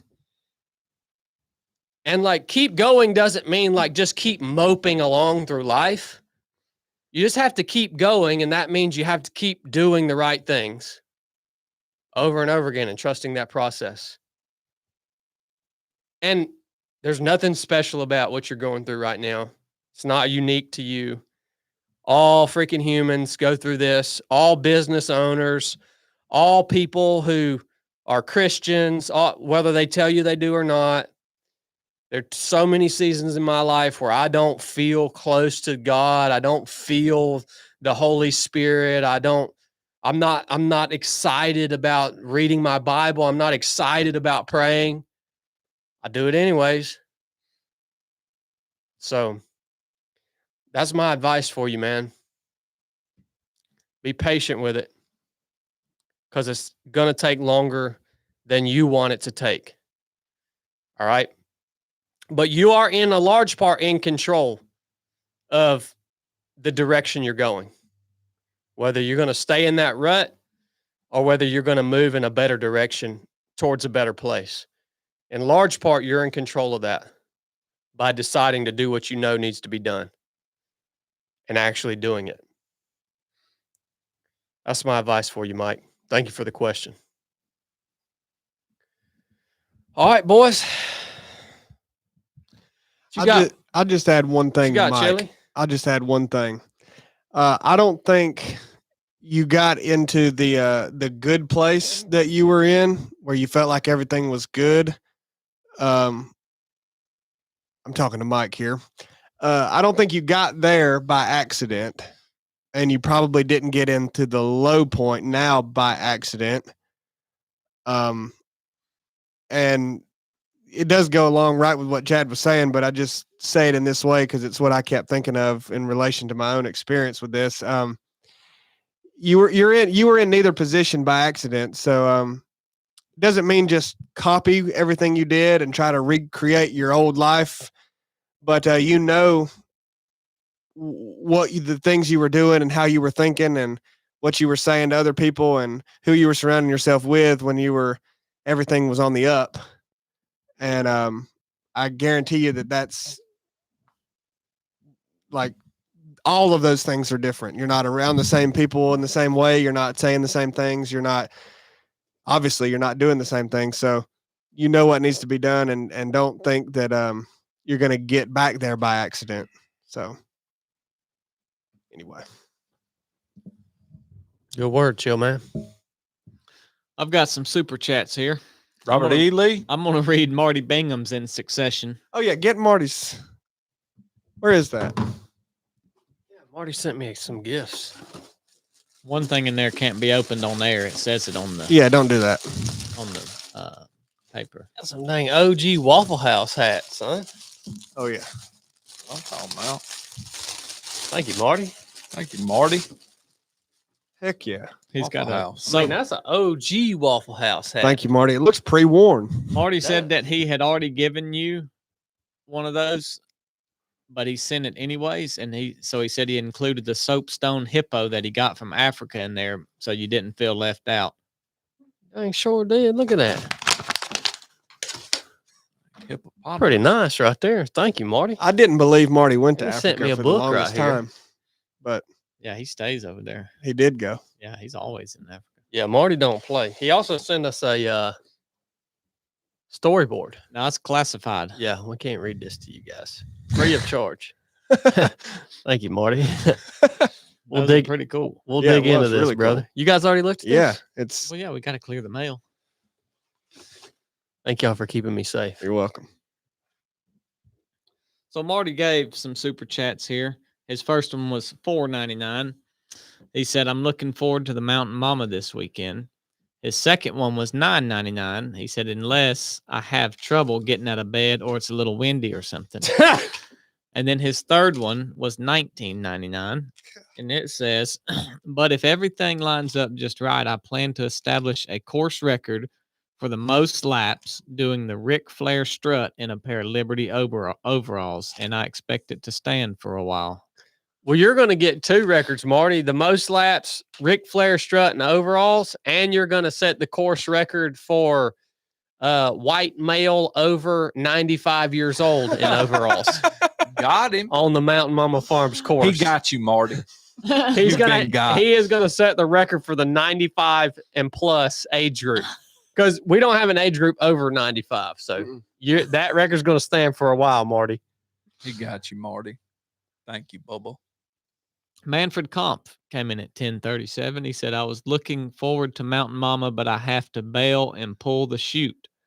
Can't make it. I was looking forward to meeting everybody." Dang, Manfred. What the heck? Kind of shoot you pulling, Bubba. Thank you, Manfred. We had Thank you, Manfred. Red Lightning come in at 99.99. Wanger. Good night. Davis Thank- Weiniger. He's Weiniger. nuts. 99.99. Thank you, Again. Red Lightning. Wow. Thank you, Bub. Thank you, Red Lightning. That's awful gracious of you, brother. Thank you, I Davis. appreciate your support, man. Wanger. Should we call him Red Lightning? Did Davis? Why I haven't seen Davis's application come through for the advanced drop mission yet. Oh, it needs to. I've And seen I've- two have come through so I've been- far. We got a spot for Davis. Mm. I'll He's go ahead got and say that. gold. I'll go ahead and say that if he's got gold. If he's Yeah, got that I'll go coin. ahead and say we've got a spot for Davis. It's gonna be legit. He's man. given enough to buy his gold on For super real, good chat. night. Appreciate it, Bub. We had Jekaret. He come in at $4.99. He said, "Thank you for your boldness. Y'all inspired me to seek help and break free from my porn and sex addiction. I'm now walking with Christ 1 year sober." Praise the Lord, man. Jackarat, thank you. Yeah, I want to do a whole study. I want to do a whole thing on Resurrected one Sunday on just this whole conversation around sexual immorality, man, because it's not something that you have to struggle with. Like we use the excuse, I think, a lot of times as men that all men struggle with this sexual immorality and lust and pornography and all this stuff, and it's not something that you have to struggle with as a man. And that's just a great testimony that that is true, man, and that the power of Christ in you is more powerful than that struggle of lust or that lust that dwells within your flesh. So praise the Lord for that, man. Thanks for sharing that with us. Yeah, he sent a second one, $4.99. Said, since listening to the podcast, I've now completed 2 marathons and the rim to rim to rim Grand Canyon last month. That's awesome. Then we had little Virgil come in at $1.99, and he dropped that dot. Just Yeah, like you 3 said. dots. Yeah, just like you said he was Yeah, going to I do. told you that at lunch. Yeah, you said he ain't going to send no emojis, he's going to send them dots. Yep. Right. Freaking LV, man. Thank you, little Virgil. Remember that time somebody called in and said they were LV, but they weren't really LV? That was terrible. They got convicted afterwards and Yeah. let us know. Actually, Yeah. I knew it wasn't little Virgil. You could tell.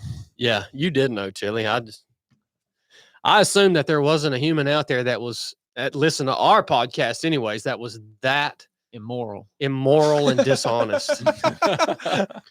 Never ceases to amaze me. We had Sarah Meadows, $5 coming from OH for the Mountain Ohio. Mama, 3 of 7. Heck Has been a Wow. big influence in Ohio. mine and my husband's walk with Christ. Can't wait to meet y'all. Much love to you. See you Saturday, Sarah. Thank you. Thank you, Sarah. Thank you, Sarah. We had Deplorable Lawn Guy, $49.99. Whoa. He said, stick that in your son. pipe and smoke it. Dang, boy. Joker throwing that money down, be getting rough. Appreciate it. We had Brandon Madrid, $4.99. Can't wait to see you guys for the January Rite of Passage. Love what you guys are doing. Outstanding. Thank you, Blake will Brandon. read it. Thank Man, you, Brandon. January Rite of Passage, son. That could be real ugly, or it could be real nice. Mhm. It's gonna be a toss up. We had Jeremiah J37, $20. Love you guys. Have been following along since 2019 after I heard Chad on 10 Junk Mile podcast. Oh my gosh. I'm grateful for these weekly podcasts y'all do. I'll see you on Saturday. Outstanding. Man, you that's a started long your time. podcast career running podcast, Yeah. as a guest. That was one of the Yeah. first. Yeah. Trail That's Runner wild, Nation, man. you did? Yeah. Yeah. That was the first. Was it? Trail Runner Trail Runner Nation. Nation? Yeah. Dang. Untrue Lies coming at $10. Inspired to follow my dream and start my own channel, Untrue Lies. There you go. Like- Thank you, Get it, Untrue buddy. Lies. Get it. Carrie McCleary, $19.99. Love you turds. There you go. Thank you, Carrie. Thank you, Carrie. I appreciate that. On the flip-flop. Don't Just- be a freaking turd, man. Justin Milford come in at $20. That post lifted my spirit today, Brooke. I'm currently in that season you were in, and it sucks. Thank you for sharing. You're an inspiration. Now I'm praying to be invited to serve the Advanced ROP team. Love y'all. We appreciate you, Justin. Yep. Thank you, Tin Yeah, Man. Brooke inspires me too. And that's it. You know that January, Rob, the weather might be bad, but we decide that. But the March one, They decide. they decide. It's gonna be big, son. Yeah. All right, guys. Well, thanks for tuning in. We love y'all. And Lord willing, we'll talk to y'all next week. Enough said.